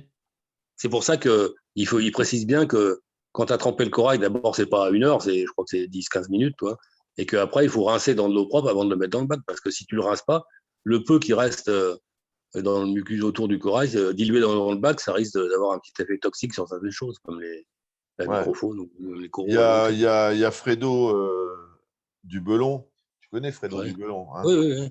notre grand marin, qui dit c'est comme pour les crèmes solaires, quoi, les histoires d'huile essentielle et de machin. Oui, c'est ça, c'est le mieux. Même si c'est naturel, le seul intérêt du naturel, c'est justement que c'est biodégradable. Mais ponctuellement, au moment où on l'envoie, ça peut être super toxique, attention. Hein. On est d'accord. Le plus rare, c'est naturel aussi, hein, mais faut se Ouais, méfier. ouais, non, c'est pas terrible. Il y a beaucoup Comment... de plantes qui sont toxiques, hein, donc faut se méfier. Mais même les toxiques, une fois dans le sol, ça reste pas, c'est biodégradable, c'est l'avantage. Ouais. C'est fréquent qu'on ait des accros qui se cassent la gueule dans nos bacs. Enfin, moi, chez moi, c'est fréquent parce que j'ai des crabes énormes qui se baladent la nuit Oui, et bah oui, ça, si c'est pas collé, et ouais. donc ils décollent les machins, les petits boutures. Donc, comment faire pour stopper la nécrose d'un accro, d'un SPS qui est tombé sur le sable? Bah là, malheureusement, il n'y a pas grand-chose à faire. Il faut déjà essayer de secouer dans l'eau pour décrocher du mucus toutes les petits bouts de cailloux et tout. Mais là, si c'est resté trop longtemps, le problème, c'est que il faudrait, par précaution, le seul truc, c'est qu'il faudrait à ce moment-là, tous les jours, le plonger un peu dans l'iode pour éviter que la partie morte qui se nécrose soit pourrie de bactéries qui qui t'emmène le reste du corail, quoi, c'est ça. Il faut éviter, en fait, là, je ne sais plus comment ça s'appelle, là, c'est quand tu as une infection bactérienne, ça porte un nom, quand tu es Septicémie. septicémie, voilà. Donc, il faut éviter un phénomène qui se rapproche de la septicémie où d'un seul coup, le tissu mort sert de milieu de culture à la bactérie pathogène qui finit par attaquer le tissu sain, quoi. Ouais. Donc, le seul truc que tu peux vraiment faire, c'est lui faire son petit bain d'iode tous les 24 ou Moi j'ai un 48 petit heures, truc. le temps que tu sois sûr que ce soit cicatrisé, quoi, voilà. Moi, il y a un truc qui a fonctionné sur un corail, c'est la superglue. C'est-à-dire bien désinfecter la partie naze et la cerner avec un petit filet de superglue. Ouais, c'est pas bête parce que l'avantage de faire ça, c'est que Ça empêche le quand ça tissu de se durcit, décoller. ouais, puis quand tu fais ça, en plus, la partie qui a séché, qui est externe au truc, ça permettra au tissu de repousser dessus. Parce Exactement. qu'un tissu a du mal à repousser sur un Un squelette mort. une surface, non, mais une surface surtout irrégulière, Ouais. de soit lisse. Mais la superglue pour stopper un début de nécrose, c'est pas mal du tout. Enfin bon, Bah oui, effectivement, comme ça colle les tissus organiques. Donc, si ça colle les doigts, ça colle aussi, effectivement. Ouais, non, c'est pas mal de mettre un petit filet de superglue. Si tu vois, Ah ouais, non, mais je connaissais pas, mais c'est une bonne idée. as une Bonne nécrose idée. sur une pointe, un accro, tu as une branche qui nécrose, tu coupes la branche et sur le moignon, au bout de ce qui reste, pouf, tu mets un point de superglue. Et c'est pas mal du tout. Là, il y a Grégory qui nous dit la Bryopsis plumosa doit être éradiquée systématiquement ou alors est-ce qu'on peut vivre avec? Et si oui, comment la freiner? Bah, on peut vivre avec, oui, si tu as les paramètres, à moins que les paramètres soient. Si tu es vraiment ligotrophe, tu peux vivre avec, parce que dans ce cas-là, elle va se développer aux 2-3 endroits les plus brassés, mais elle n'arrivera pas à pousser ailleurs. Par contre, si elle survit puis que tu fais pas gaffe, tes paramètres montent, tu t'en aperçois pas, là, du coup, elle risque de coloniser après tout le truc, quoi, voilà. Mais tant que tu es à zéro nitrate, de toute façon, elle va survivre qu'aux endroits super brassés, quoi, à 2-3 endroits où c'est le plus brassé, c'est tout. Ah ouais? Donc, si tu en as par exemple juste au niveau du peigne, par exemple, ça s'est accroché là, bon, voilà, c'est facile à enlever, donc de toute façon, autant l'enlever, mais je veux dire, ça serait pas dramatique. Mais Ouais, c'est vrai que donc, j'en ai un si tu petit as peu, mais une pointe de rocher qui est en plein courant, elle se pose là, toi, elle va rester là, mais qu'elle se développe pas ailleurs, à la limite, tu t'en fous, quoi. ouais, tu l'enlèves. Ouais, bah, c'est ce Ouais. que j'ai. Ouais, j'enlève des touffes aussi, comme ça, de temps en temps, Voilà, c'est tout. Puis d'algues qui content. sont, je sais pas où. Ouais, on s'en fout. Mais tant que tu n'as pas de nouvelles touffes qui poussent ailleurs, que c'est toujours les mêmes touffes qui repoussent, c'est pas très grave, quoi. Ouais. Il y a des gens qui éclairent 14-15 heures par jour. Tu crois que c'est trop? Bah, pour moi, c'est pas. Si c'est possible, si c'est bien équilibré, je vois pas, c'est tout à fait possible, hein. Dans ce cas-là, le corail poussera plus vite. Si tu as envie que ton corail pousse plus vite, comme il pousse plus vite la journée, si tu allonges, tu veux faire des boutures Pour te parce que payer tu es un pressé resto pour te payer un resto quand ça sera ou ouvert. pour te faire des sous, Ouais. là, tu préfères faire pousser en 3 semaines qu'en 6 semaines. Donc voilà. Mais autrement, je vois pas trop intérêt parce que tu prends plus de risques. Alors, ça, c'est possible, mais tout doit être encore plus parfait qu'un éclairage. Parce que tu auras 14 heures de stress oxydatif. Donc, si tu as tout ce qu'il faut pour que les coraux le supportent, il n'y a pas de problème, hein, c'est pas... Mais dans la nature, de toute façon, 14 heures, ça peut arriver au tropique en été. Mais à l'équateur, tu as 12 heures, quoi. Donc, je vois pas. Donc, a priori, 14 heures, ça correspond à l'été dans les zones tropicales, effectivement, où là, en été, tu as 14 heures, nous, on a 18 en été, mais Ouais, eux, ils ont 14 heures. ou en Mais à Finlande, l'équateur, tu as 12 heures tout le temps, au quoi. pôle Nord l'été, quand il fait jour tout le temps, quoi. Oui, voilà, bien sûr. Mais il y a pas des masses de coraux là-bas. Ouais. Si, il y a des coraux d'eau froide, mais pas Ouais. hermétique. Comment tu ferais pour éradiquer de la Valonia, là? Bah, la Valonia, c'est toujours pareil, c'est le même problème que la Bryopsis, c'est que c'est une algue qui supporte des éclairages très intenses et qui n'ont pas besoin de beaucoup de lumière. Donc, alors le problème là, c'est elle pousse même des fois s'il n'y a pas forcément beaucoup de brassage, puisqu'elles peuvent pousser à l'intérieur d'un Sariatos, un truc comme Voilà, ça. elle pousse au milieu Donc des coraux, ouais. là, c'est plus emmerdant. Donc là, le seul moyen, à mon avis, c'est de jouer sur l'éclairage et puis de diminuer la photopériode, quitte à 8 heures jusqu'au moment où elle fait la gueule, quoi, parce que et à partir de là, pour éviter qu'elle repousse, tu peux du coup balancer des crabes mitrax ou des conneries comme ça. Mais voilà. Ouais, enfin ça, j'ai jamais vu un Mitrax bouffer de la Valonia, moi. Mais bon. Si, moi je les ai vus, j'ai fait exprès en cassant de la Valonia, mais le problème c'est quand elles sont grosses, il faut que ce soit cassé, quoi. Ils n'arrivent pas à péter la bulle, tu vois. Dès que la bulle est pétée, ils la mangent, hein. Moi, je Par les ai vus contre, manger. mon Xanthurum, il bouffe la Mais par Valonia. contre, c'est pour ça que je te dis de les mettre, une fois que tes Vallonias ont disparu, en préventif, ça peut être bien parce que la petite Valonia qui pousse, qui fait 1 millimètre, là, avec ses pinces, il va l'accrocher, la bouffer en Ouais, entier, bah, ça va. Il a j'en ai du un mal, Ziprax, mais bon. il a du mal à casser une grosse bulle de Valonia parce qu'il n'a pas les pinces faites pour péter la.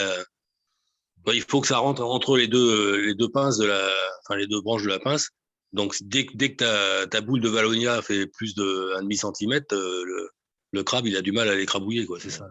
C'est pour ça qu'il Là, faut. il y a Fredo, là encore, le belon, là. Ouais. Je comprends pas bien sa question, en fait. La photosynthèse des coraux, elle est dans quelle zone d'éclairage et comment éclairer un bac sous LED? Ah bah, la photosynthèse, je te dis, à la base, au niveau de la chlorophylle, c'est toujours pareil, que ce soit une algue, un corail, enfin, une zooxanthelle. C'est le rouge et le bleu avec la chlorophylle. Et les autres pigments, ça sert à donner le rouge et le bleu à la chlorophylle quand il n'y en a pas dans le spectre. Donc voilà. Donc pour les D'accord. coraux, bah, ça dépend des coraux. Les coraux de surface, ils ont de la lumière du jour, donc théoriquement, c'est le spectre solaire. Donc en gros, avoir à peu près autant de bleu que de rouge. Et puis voilà, quoi. Non, du Et blanc. plus t'es profond, oui, ne bleu que de rouge, mais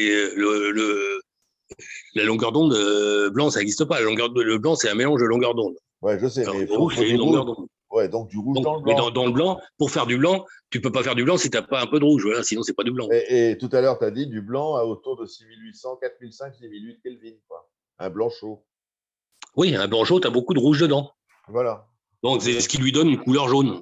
Voilà, parce que c'est voilà. le rouge qu'il y a dans le spectre qui rend mélangé avec les autres couleurs. Comme tu as plus de rouge que le blanc standard, ça fait du jaune. On est d'accord, ouais. C'est comme la lumière du soleil. Nous, on voit le soleil jaune, mais en fait, le soleil, il est blanc. Ah bon? C'est l'atmosphère qui absorbe, qui fait diffracter le Putain, bleu différemment merde, et qui donne l'impression que la lumière du soleil est jaune. Mais en fait, tu m'as dans pété, l'espace, les cosmonautes, ils voient ça en blanc. tu m'as pété le moral, là, putain. Je croyais que le soleil était jaune, ma merde. Ben non, il est blanc. Putain, merde. Ben, à quelques millions de degrés, c'est blanc à la lumière. Merde. Les mecs qui font de la céramique, qui veut dire, s'ils voient de la lumière blanche, ils sont déjà morts. C'est monté à 20 000 degrés ou 100 000 degrés. Ouais. Là, il y a Gabriel qui demande qu'est-ce que tu appelles des bains diodes?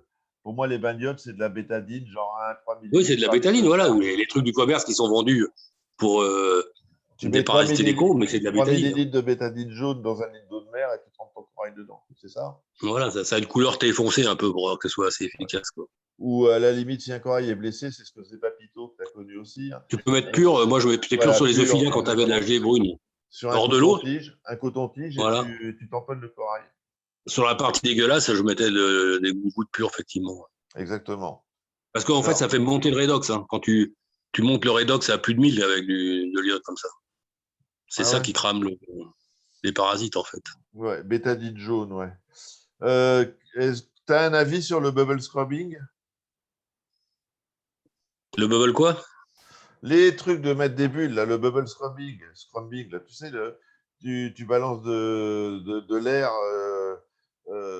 tu balances plein de petites bulles d'air dans le bac par moment, comme si tu avais une pompe de brassage qui était en surface, tu vois. Ah oui, mais ouais, je vois pas trop l'intérêt, en fait, parce que, à part, Moi, à part faire pisser du mucus au coraux, moi, c'est tout ce que j'ai bah vu. oui, c'est ça, parce que en plus, les micro-bulles d'air, normalement, c'est pas recommandé parce que ça peut se coller sur les coraux qui ont des tout petits polypes.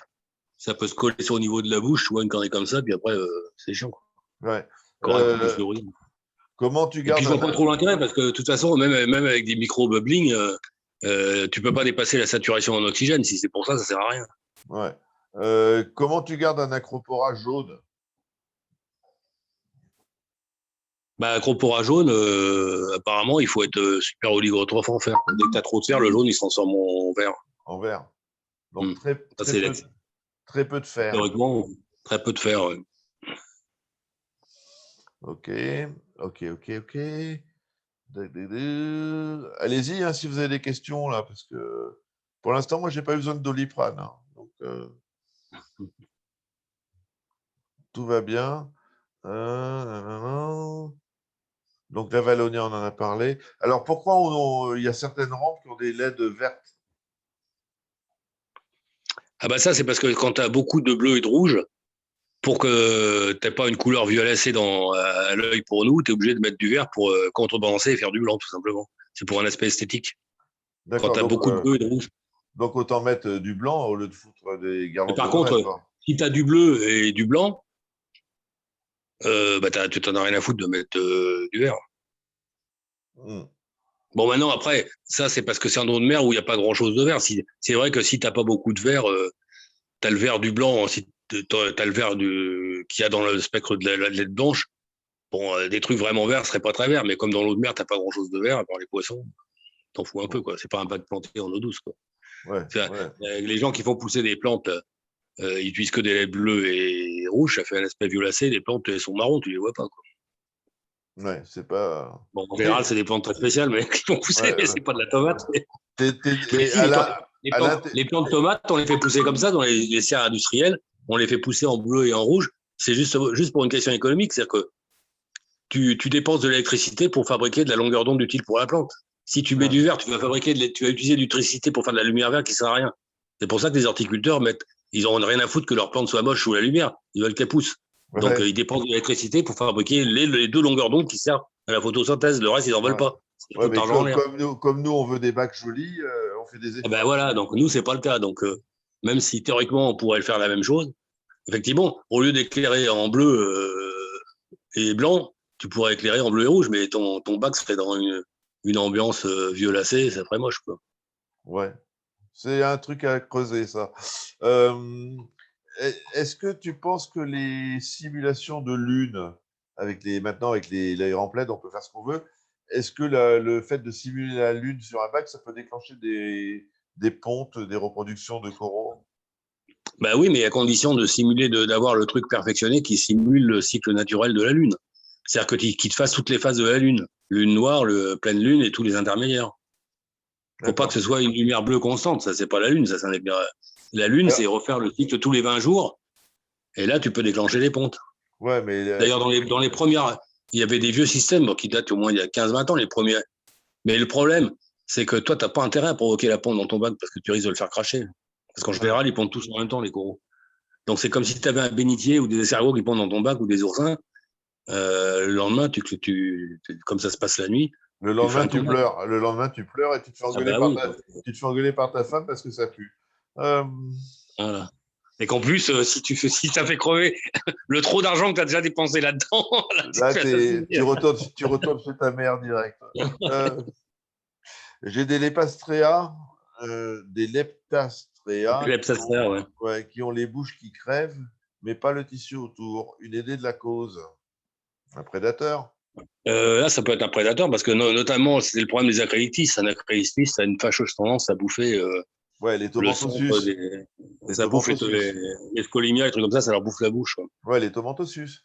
Ouais, ça peut même bouffer, des fois, ça peut bouffer certains zooranthus, enfin, donc c'est chiant, quoi. Mais les plastréas, c'est plus petit, alors c'est un peu bizarre, mais enfin, ça peut être un truc comme ça, ouais. Hmm. Ouais, alors. Maintenant, il se peut aussi que quand le corail commence à crever parce qu'il y a trop de lumière, il se peut que ça commence à côté, au niveau de la bouche aussi, hein. Mais si c'est vraiment ciblé sur la bouche et puis que le reste ça a l'air bien coloré, que ça se décolle pas, Ouais, c'est effectivement, une ça peut être connerie, un ouais. prédateur.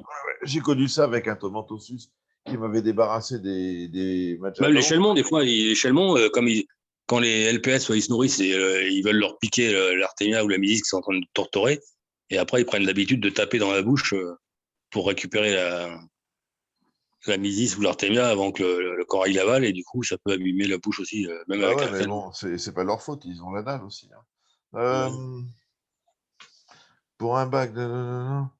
Bon, là, il y a des questions. Bon, Xavier, pour un bac de 2 de NO3,2 et 0 PO4, il faut combien de CAKH? Bon, le CAKH, c'est tout le temps 8 420, 430, quoi, en Ouais, c'est gros. ça, ouais. Pour que ce soit équilibré, en gros, c'est ça, hein. Tu t'en fous du taux de nitrate, Mais machin, à la hein. limite, si c'est un appareil qui fonctionne en continu, que ce soit un réacteur à calcaire, des pompes doseuses, que tu es à 7 et 410 ou même à 6 et 400, si tu as un apport continu, c'est pas très grave, ça poussera quand même, à condition d'avoir l'apport en continu. Ouais. Y a Fredo qui dit que le rouge est néfaste pour le corail au niveau de l'éclairage. Non, mais le rouge, trop de rouge. Non, mais les LED rouges, je te parle des LED rouges. Ouais. Oui, il est rouge, c'est pas oui, mais il a raison, c'est ce que je te dis. Le rouge, on se contente de celui qui a dans le blanc. Voilà, on est Et d'accord. si tu veux très peu de rouge, bah, tu choisis tu choisis plutôt du blanc 12 000, 10, 12 000 ou 13 000. Et si tu as besoin d'un peu plus de rouge, tu choisis quelques LED avec du blanc à 6005. Voilà. Mais effectivement, normalement, tu n'as jamais besoin de rouge. Le seul cas où on met du rouge, mais c'est pas très bon, c'est quand tu as aussi des LED vertes et bleues pour faire du blanc artificiel, quoi. Parce que c'est pas.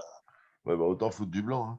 Autant foutre du blanc, ouais. C'est compliqué pour pas grand-chose, quoi, en fait. Voilà. Ouais. Alors, attends. Là, il y a une identification pour toi.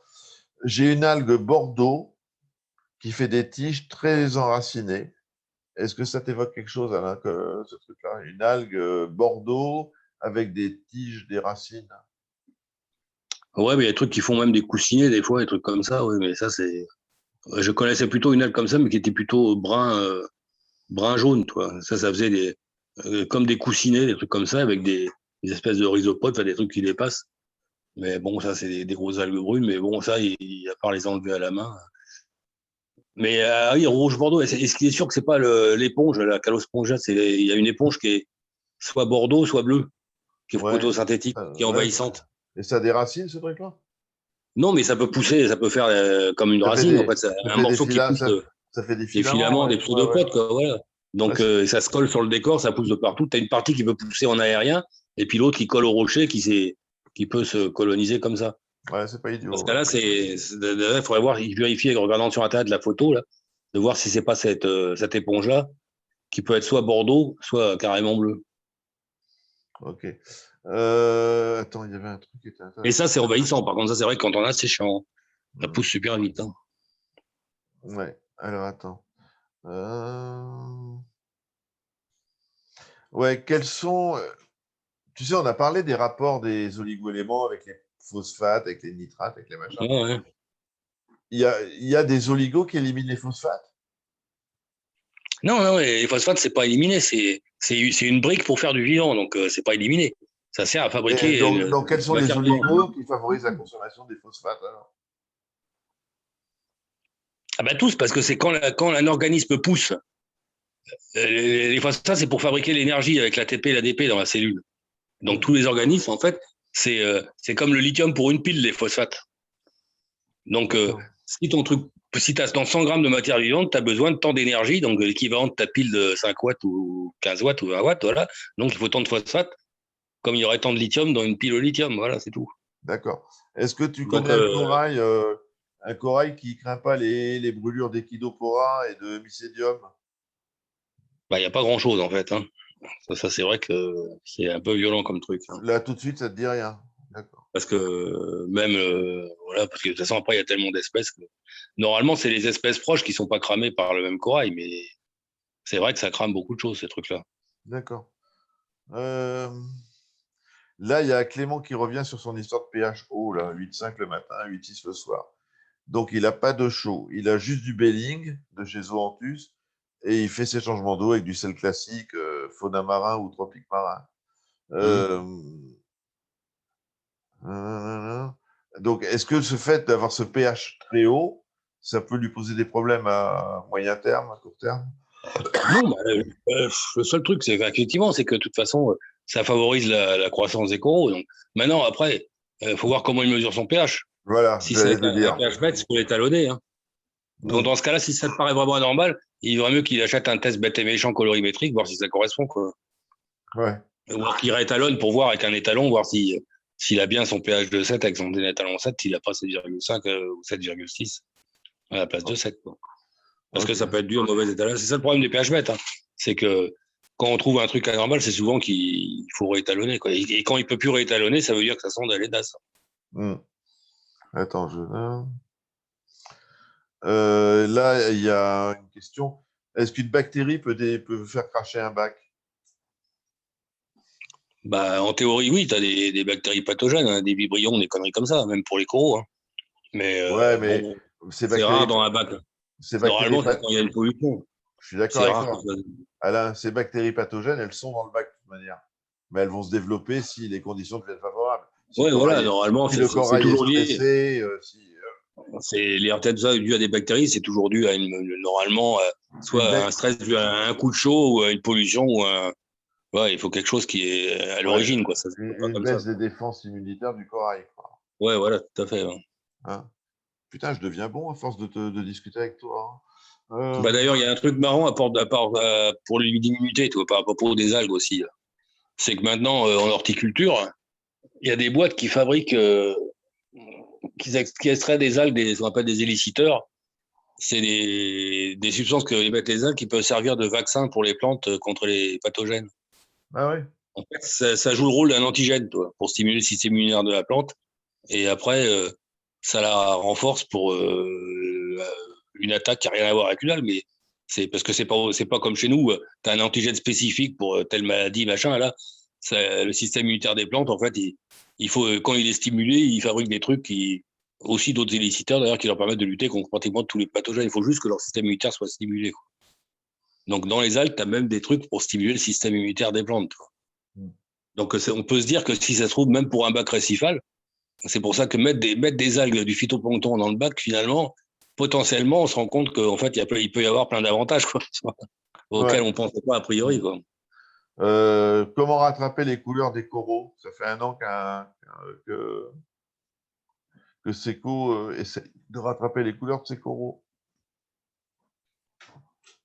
Bah, là, c'est complexe parce que du coup, il faut revenir au truc de base, les analyses Triton, et puis essayer de voir quelle couleur, ou est-ce que c'est juste que la couleur est palichonne, qu'elle manque de brillant, ou c'est une couleur particulière qui manque, toi, c'est tout ça qu'il faut voir. Quoi. Ouais. Là, mais si la couleur est présente, qu'elle manque d'intensité, déjà, il faut voir au niveau nitrate phosphate si c'est pas juste que le bac est trop pauvre. Et si c'est pas le cas, effectivement, essayer de mettre des oligoéléments pendant quelques temps, ou des oligoéléments, mais sous forme naturelle, justement, en mettant du phytoplancton naturel, toi, où là, tu ne prends pas de risque. Et puis, tu te dis que dans le phytoplancton, tu peux peut-être apporter des oligoéléments déjà sous forme assimilable, et puis d'autres trucs qu'on ne connaît pas, des éléments traces, que dans un truc artificiel, tu n'auras pas forcément. Toi. Donc, quand tu ne sais pas vraiment, bah, tu ratisses large et tu mets plutôt un truc naturel. À mon avis, il faut aviser ça, toi. Qu'il essaie pendant... vérifier qu'au niveau test Triton, il n'y a pas un truc d'anormal, tu vois, qui en trop, parce qu'un truc en trop, ça peut justement décolorer aussi les coraux, puisque le truc en trop va empêcher l'utilisation des autres oligoéléments. C'est pour ça que c'est important de faire le test Triton, ou ICP, pour vérifier que tu n'as pas un truc en trop qui fait que même s'il y a les autres oligoéléments, ils seront inactivés par l'excès de celui-là. Quoi. D'accord. Mais bon, il y a le Belon qui est un vieux de la vieille. Il s'en est où ton réacteur à bactéries à charbon là? Il y en a encore qui tournent avec ça? Non, j'ai tombé, non, mais parce que finalement, ça c'était un truc qui était intéressant pour de l'élevage, pour des grosses quantités. Mais pour un bac récifal, de toute façon, avec des bacs d'accroche, comme je me suis rendu compte que ce qui compte, c'est le flux. Donc si tu es obligé d'utiliser ce genre de truc, pour des accros, en fait, tu as le flux qui de toute façon sera trop important. Donc ça pourrait être intéressant plutôt pour des LPS et des boues si tu as beaucoup de poissons. Mais il faut aussi beaucoup de microphones pour recycler les bactéries. Donc c'est plus un truc qui sera intéressant pour des élevages en haute densité, des conneries comme ça. Mais dans un bac, ça peut être intéressant, mais en tout petit modèle, en fait. C'est comme les réacteurs à biopellets. En fait, ça peut être intéressant d'en faire un, mais petit, parce que trop gros, il va trop épurer ton bac. Donc, il faut faire un liquidisé avec un tube de 5, tu vois, je dirais de 5 à 6 cm de diamètre, pas plus, quoi. Pour fluidiser avec un débit pas trop fort, que ça puisse se fluidiser avec 100 litres heure. Quoi. Mais si tu es obligé de passer 1000 litres heure dessus, ça va assécher ton bac. Quoi. Les bactéries qui sont là-dedans, elles vont tout pomper, il ne restera plus rien pour nourrir les coraux puis les bactéries du bac. Donc, c'est tellement puissant, en fait. C'est pas parce que ça marche pas, c'est que ça marche trop bien. Donc, il faudrait faire ça en modèle réduit, presque, tu vois. D'accord. OK. Est-ce que tu as des astuces pour lancer une culture de phyto et pas la louper?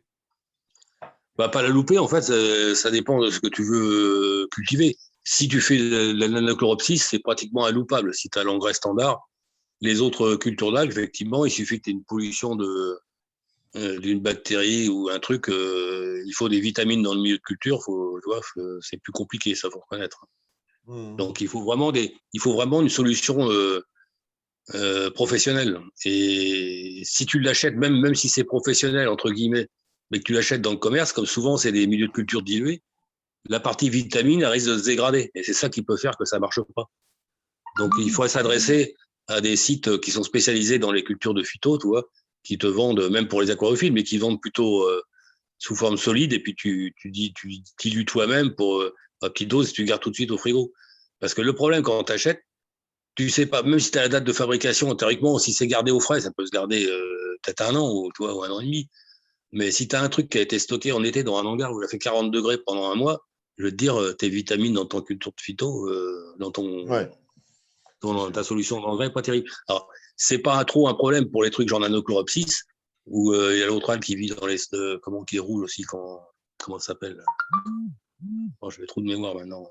Enfin bref, mais pour les algues comme les pavlova, les trucs comme ça un peu délicats, les 3 vitamines qu'on met dedans, elles sont super importantes. Hein, si tu les as pas. Et puis donc du coup, c'est sensible aussi à la contamination justement par une spore qui vient de l'air. Et puis ta culture, elle peut être contaminée par une Nanochloropsis qui vient de Bretagne, là, tu vois. ah Donc ouais, théoriquement, quand le bullage d'air, tu es obligé de le mettre, faire passer dans un filtre pour pas contaminer ta culture. ouais, En aquaculture, on fait ça. depuis que je sais que la cyano arrive de Bretagne, là maintenant, putain, Voilà, donc, ça vient de chez le Belon, je suis sûr. C'est de la cyano du Belon, j'en suis sûr. les procédures de labo, tu vois, pour un amateur, des fois, c'est un peu contraignant, ça prend la tête. Et Ouais. puis, donc, du coup, Tiens, ça il y a marche. une petite identification là pour changer. Il y a Grégory, là, il a une algue gélatineuse dégueulasse qui englue sa caïtomorpha dans le réacteur. Ça peut me faire des blocs de gelée de la taille d'une grosse noix. Ça te dit quelque chose? Ouais, moi, mais c'est assez dur normalement, non? Ouais, sûrement, enfin, j'en sais rien. Et c'est quoi? Alors, vraiment, c'est comme les bonbons en gélatine, toi. C'est un truc assez Ouais, ouais, ouais. consistant, quoi. Mais ça, Et, j'ai déjà vu ça sur sa porte. Ça pousse souvent aussi sur l'angle des bacs. J'avais eu ça quand j'étais à Otis. Alors, je sais pas, c'est une algue brune, mais alors le nom, à l'époque, je me souviens plus. J'avais cherché, mais il faut regarder avec Google Maps là, les algues brunes. Mais c'est vrai que c'est un truc hyper chiant parce qu'il n'y a rien qui bouge ça. C'est super dur. Alors, il était obligé de l'enlever à la main, quoi. Et quand ça se met à pousser, ça peut pousser assez vite. Hein. C'est et vrai que c'est pourquoi un peu ça se met à casse-tête. pousser dans un réacteur à Caeto, ce truc? Bah parce que n'importe quel algue, le raccord avec ghetto, c'est fait pour faire pousser les algues, parce que ça renouvelle l'eau. Tu as un débit d'eau monstrueux, bien éclairé, donc c'est tout ce qu'il faut pour une algue. Donc D'accord. n'importe quelle algue que tu vas mettre dans un réacteur, du moment qu'elle puisse se fixer pour pas être entraînée par le courant d'eau, bah, elle va pousser. Mhm. Tu pourrais mettre un réacteur même avec une algue rouge, avec tes rayons lumière bleue. Si tu passes beaucoup d'eau dessus, elle va pousser beaucoup plus vite que si tu la laisses dans le bac. C'est juste l'effet que tu renouvelles l'eau et donc les nutriments à la surface de l'algue. Et donc, moins il y a d'oligoéléments dans l'eau, moins de nutriments en général, plus c'est important d'avoir un gros brassage pour que l'algue puisse en prélever assez pour pousser. D'accord. Ok, j'ai compris. Et pourquoi de temps en temps, dans la vraie mer, quand on se balade, il y a des phénomènes de fluorescence liés au phytoplancton? Hein, Ah ben ça, on voit de c'est la des. fluorescence du plancton. Pourquoi en aquarium, on n'a pas ce genre de phénomène avec le plancton? Non, mais ça, tu le vois la nuit, normalement, la fluorescence du Ouais. plancton. Et pourquoi nous, on ne le voit pas dans un aquarium Bah, éteint? parce que tu n'as pas le plancton, mais tu peux acheter, ça s'achète dans les. Je me souviens plus du nom, mais enfin, ça s'achète dans les produits pour école, pour les laboratoires pour les cours de sciences de la nature et de la vie, là, de sciences nat. Ah bon? C'est Noctiluca, je sais plus quoi, le nom de l'algue. Et en fait, quand tu la secoues, elle devient fluo.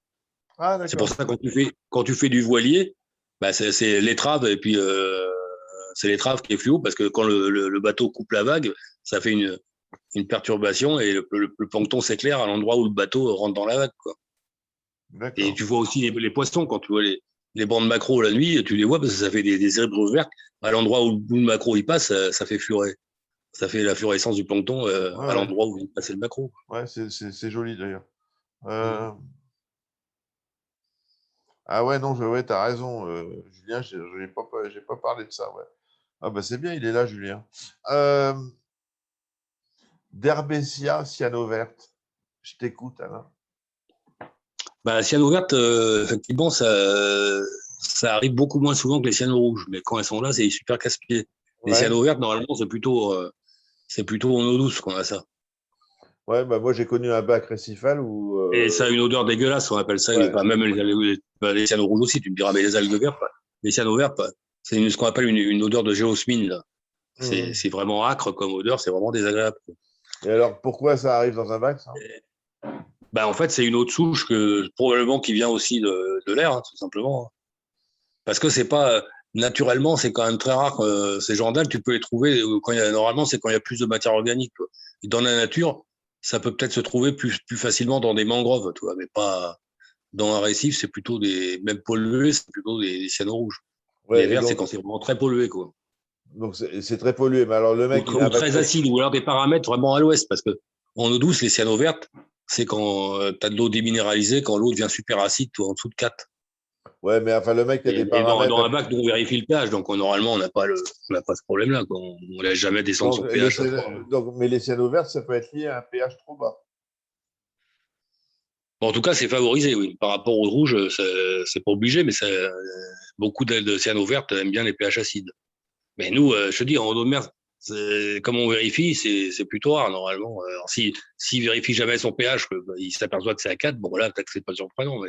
Mais à 4, Non, mais normalement, tout ceci est dit, bon dans moi, le bac, quoi. j'ai connu un bac macifal envahi de cyano, verte, et il n'y avait pas de problème de pH. Hein, donc, je sais Non, pas. mais je te dis, c'est pas obligé. C'est ce que je te dis là, c'est en eau de mer, de toute façon, je te dis, a priori, t'as jamais le pH aussi bas. Je parlais dans l'eau douce là. D'accord. Mais c'est vrai, c'est pour ça que. Mais toujours est-il que c'est quand même beaucoup plus rare que les cyano rouges. Moi, j'ai vu ça. En 20 ans, j'ai vu ça 4-5 fois maxi, des cyano vertes. Surtout, souvent, c'était plutôt des fiches only d'ailleurs, c'était pas des bacs récifaux. D'accord. Et la Ouais, derbésia, de mémoire, c'est plutôt des bacs de fiches only, j'avais vu ça. Ouais. d'accord. Et la derbésia? Bah, d'herbésia, c'est classique. Quand c'est oligotrophe, c'est bien éclairé. La d'herbésia, elle pousse. Et c'est une algue qui supporte beaucoup de lumière, c'est pour ça qu'elle elle peut se Et développer dans les. comment on s'en débarrasse? Bah, il n'y a pas grand-chose parce que enfin, si tu deviens oligotrophe, elle survivra que des endroits super brachés. Dans le reste, elle n'aura pas, même la derbésia Ouais, n'arrivera pas. c'est ce que disait tout à l'heure. Ouais, d'accord. Ok. Voilà. Par contre, ce qui est chiant avec la derbésia, c'est que même quand les paramètres sont très défavorables, elle peut résister longtemps. C'est-à-dire qu'elle ne poussera pas, mais elle ne va pas crever. D'accord. Parce que même quand il n'y a pas beaucoup de nutriments, elle supportera la lumière. Elle est très douée pour résister au stress oxydatif. Hmm. Donc, elle arrêtera de pousser, elle va rester dans son petit coin, la bien brassée, mais elle ne va pas pousser, mais elle ne va pas crever quand même, quoi. D'accord. Donc, dans ce cas-là, ce que tu peux faire, c'est la couper, puis frotter avec avec une brosse à dents, toi, mais insister, faire plusieurs fois, plusieurs jours d'intervalle pour vraiment tout décrocher, quoi. Hmm. Là, il y a Fredo qui dit que les silicates, ça aide un peu aussi sur les cyanos. Bah, théoriquement, pas directement, enfin, ça se peut indirectement, parce que de toute façon, mais elles n'ont pas de squelette forcément en silice, c'est pas les diatomées. Après, ça dépend ce qu'ils appellent, parce que des fois, beaucoup de gens, les diatomées ou les dinoflagellés qui peuvent absorber un peu, c'est marron. Donc, quand ils voient ce qu'ils appellent des cyanos marrons, c'est plutôt des dinoflagellés souvent, quoi. Et ça, c'est un squelette, les Mais ça existe dinoflagellés? quand même. Les diatomées, c'est un squelette? Ah oui, c'est un squelette de silice, c'est pour ça qu'ils ont besoin de Ah, silicate. d'accord. D'accord, ok. Je savais pas. C'est Ah joli ouais. d'ailleurs au microscope. Si tu regardes test de diatomée dans Google, tu verras, ça a des formes super géométriques, c'est super beau. Hmm. D'accord. Est-ce que tu connais une bactérie qui bouffe la cyano? Bah, c'est pas que ça les bouffe, c'est que c'est de la lutte biologique. C'est-à-dire qu'elles rentrent en concurrence et puis les bactéries sont capables d'utiliser des nutriments à des doses plus faibles que les cyanos. Et puis les bactéries, elles peuvent aussi libérer des antibiotiques qui luttent contre les autres bactéries qu'elles-mêmes. Il n'y a pas des substances équivalentes. Donc c'est pour ça que en fait c'est juste de la lutte biologique, c'est qu'il y en a une qui est plus performante que l'autre. Mais on peut pas dire qu'il y a une bactérie qui attaque la cyano, quoi. C'est pas vraiment ça. D'accord. Qu'est-ce que tu ferais? Tu as ton bac qui est plein de cyano, tu fais quoi pour essayer de lutter contre la cyano? Bah, déjà, il faut essayer de changer d'eau, siphonner le maximum, parce que de toute façon, si elle meurt, ça va pourrir le bac. Et puis essayer de repartir à zéro en éclairant différemment, en jouant sur la lumière, parce que comme c'est une algue, malgré tout, s'il y a moins de lumière, elle sera quand même plus défavorisée. Donc, tu as intérêt à baisser la photopériode et puis l'intensité, le temps de résoudre le problème, quoi, parce que. Et puis après, vérifier tes paramètres pour que ça finisse par baisser, quoi. Il n'y a pas grand-chose D'accord. d'autre à faire. C'est long parce que t'as pas de truc qui flingue la cyano. Alors maintenant, sinon, tu achètes les produits, ils vendent des produits maintenant pour Non, flinguer les attends, cyanos. il y a Mais ça repart aussi sec après. En général, ça marche, hein, mais 3-4 semaines après, ça repart. Si t'as pas résolu le il y a problème. l'Américain François Néo qui nous regarde là. Il dit Ouais. la meilleure, bah évidemment, hein, il va pas, la meilleure bactérie pour les Cyrano de Bergerac, c'est Elos aqua 1M. Tu connais? Non, je sais pas, je ne pouvais pas connaître parce que c'est un secret forcément jalouse, jalousement gardé. Eh ben, écoute, François, il va t'envoyer un Mais de sa bactérie. Alors, ça, il va prendre. non, et par contre, il y a des bactéries, comme je te disais, qui marchent parce que par concurrence. Et il y a des bactéries spéciales, je ne sais pas si dans son fameux mélange, mais il y a des bactéries photosynthétiques qui utilisent la lumière, justement, qu'on trouve dans le sable. C'est d'ailleurs qui sont utiles dans les jauberts, toi aussi. Ouais, bah, d'ailleurs, Ces bactéries-là, qui sont favorisées par la lumière, eh ben, a priori, elles devraient être intéressantes pour lutter contre les cyanures. Mais il va pas me dire il va pas me dire le nom des bactéries qu'il a dans son mélange. Ah, Hein. non, mais on lui fera avouer la torture. Sinon, il faut le torturer. Ouais. Bah, d'ailleurs, on va bientôt faire le professeur Jaubert, deuxième épisode. Eh ben justement, ça sera intéressant de lui parler des fameuses bactéries qu'il y a dans le sable pour que ça marche. Voilà. Je pense qu'il a des choses à dire. Voilà. T'es plutôt biopellette ou ajout de source de carbone, genre d'Opox, pour baisser les nitrates? Non, biopellets, sur le principe, c'est bien. Le problème des biopellets, c'est que c'est vendu avec des réacteurs trop gros, c'est tout. Mais biopellets dans un petit réacteur qui fait, si s'amusait à faire un réacteur qui fait 5-6 cm de diamètre maxi, tu vois, pour pouvoir me fluidiser avec un faible débit, ça irait. Mais comme tous les réacteurs font 8 cm et que c'est fait pour fluidiser avec une pompe de 800 litres heure, si tu mets pas ça dans un refuge où tu peux contrôler le débit dans le refuge, tu as 30-40 fois le volume du bac qui passe dans l'heure dans ce truc-là, et les bactéries qu'il y a là-dedans, du coup, elles appauvrissent trop le bac. C'est ça, c'est le même principe qu'un réacteur à bactéries. De toute façon, là, il y a Carlos qui nous pond des articles superbes, là, qui sont d'ailleurs dans un fichier sur le groupe. Là, tu pourras regarder, il y a des articles qui devraient te plaire. Le fichier, les articles de Carlos Cabrera, il dit le problème avec la cyanose, c'est que c'est une bactérie diazotrophe qui utilise l'azote gazeux quand les conditions sont défavorables. Ben oui, c'est ça. C'est pour ça qu'elles n'ont pas besoin de nitrate, parce qu'elles utilisent l'azote de l'air, qui lui est limité. Donc voilà. Et pourquoi on parle toujours du ratio PO4 et NO3 pour les cyanos? On dit toujours quand le ratio est pas bon. Ça, c'est le ratio dans l'océan, dans un milieu très, très oligotrophe. De toute façon, où les taux de nitrate et de phosphate sont très bas, la proportion favorise un type d'algue par rapport à l'autre, favorise les cyanos par rapport aux autres. Mais ça, c'est valable parce que le rapport est intéressant quand tu as des valeurs très faibles. Dans des valeurs très élevées, tu n'en as rien à foutre du rapport parce que tu as largement assez de l'un et de l'autre. Donc, c'est pas pertinent d'utiliser le rapport de Redfield en dehors de la pleine mer dans des zones très oligotrophes. Dans des zones où il y a beaucoup de nutriments, le rapport de Redfield, tu t'en fous. C'est plutôt là, ce qui compte, c'est soit tu as zéro de l'un et de l'autre, mais pas. Aussi, si vraiment tu as un gros excès de l'un ou de l'autre, dont à un moment donné, les deux seront de toute façon utilisés en même temps, mais ce qui est intéressant, c'est au moment où tu n'as plus de nitrate et que des phosphates, là, tu es sûr d'avoir tes cyanos. Voilà. Non, Andrea, il dit azote, pollution des villes. Non, pas du tout. Mais les nitrates, dans un bac qui tourne bien, qu'est-ce qui leur arrive aux nitrates? Pourquoi on n'a pas de nitrates? Parce qu'ils sont dégradés en azote gazeux et en oxygène. Donc, tu as de l'azote. Non, mais ça, c'est. Non, justement, ils ne sont pas dégradés. Ils sont dégradés. Enfin, si, ils sont dégradés, mais ils sont dégradés en azote gazeux dans des systèmes anaérobies sans oxygène. Voilà. Mais s'il y a de l'oxygène, ce mécanisme-là ne fonctionne pas. Donc, dans ce cas-là, les nitrates sont épuisés par les algues, comme engrais. Voilà. Ils sont, oui, dans les couches profondes des pierres vivantes. Ou dans les couches. Mais le problème, c'est que dans les couches profondes des pierres vivantes, à la vitesse où ça diffuse dans la pierre, c'est des flux très faibles. Alors, donc, si ça enlève un dixième de milligramme de nitrate par jour, c'est le bout du monde. Et alors, elles sont où les zones anaérobies dans un bac? Eh ben, tu n'en as que si tu as un DSB. C'est pour ça qu'un jaubert, c'est des nitrateurs. D'accord. C'est pour ça que dans un jaubert, tu n'as pas de nitrate, parce que tu as une couche épaisse, donc tu as une zone anaérobie, donc le jaubert des nitrates.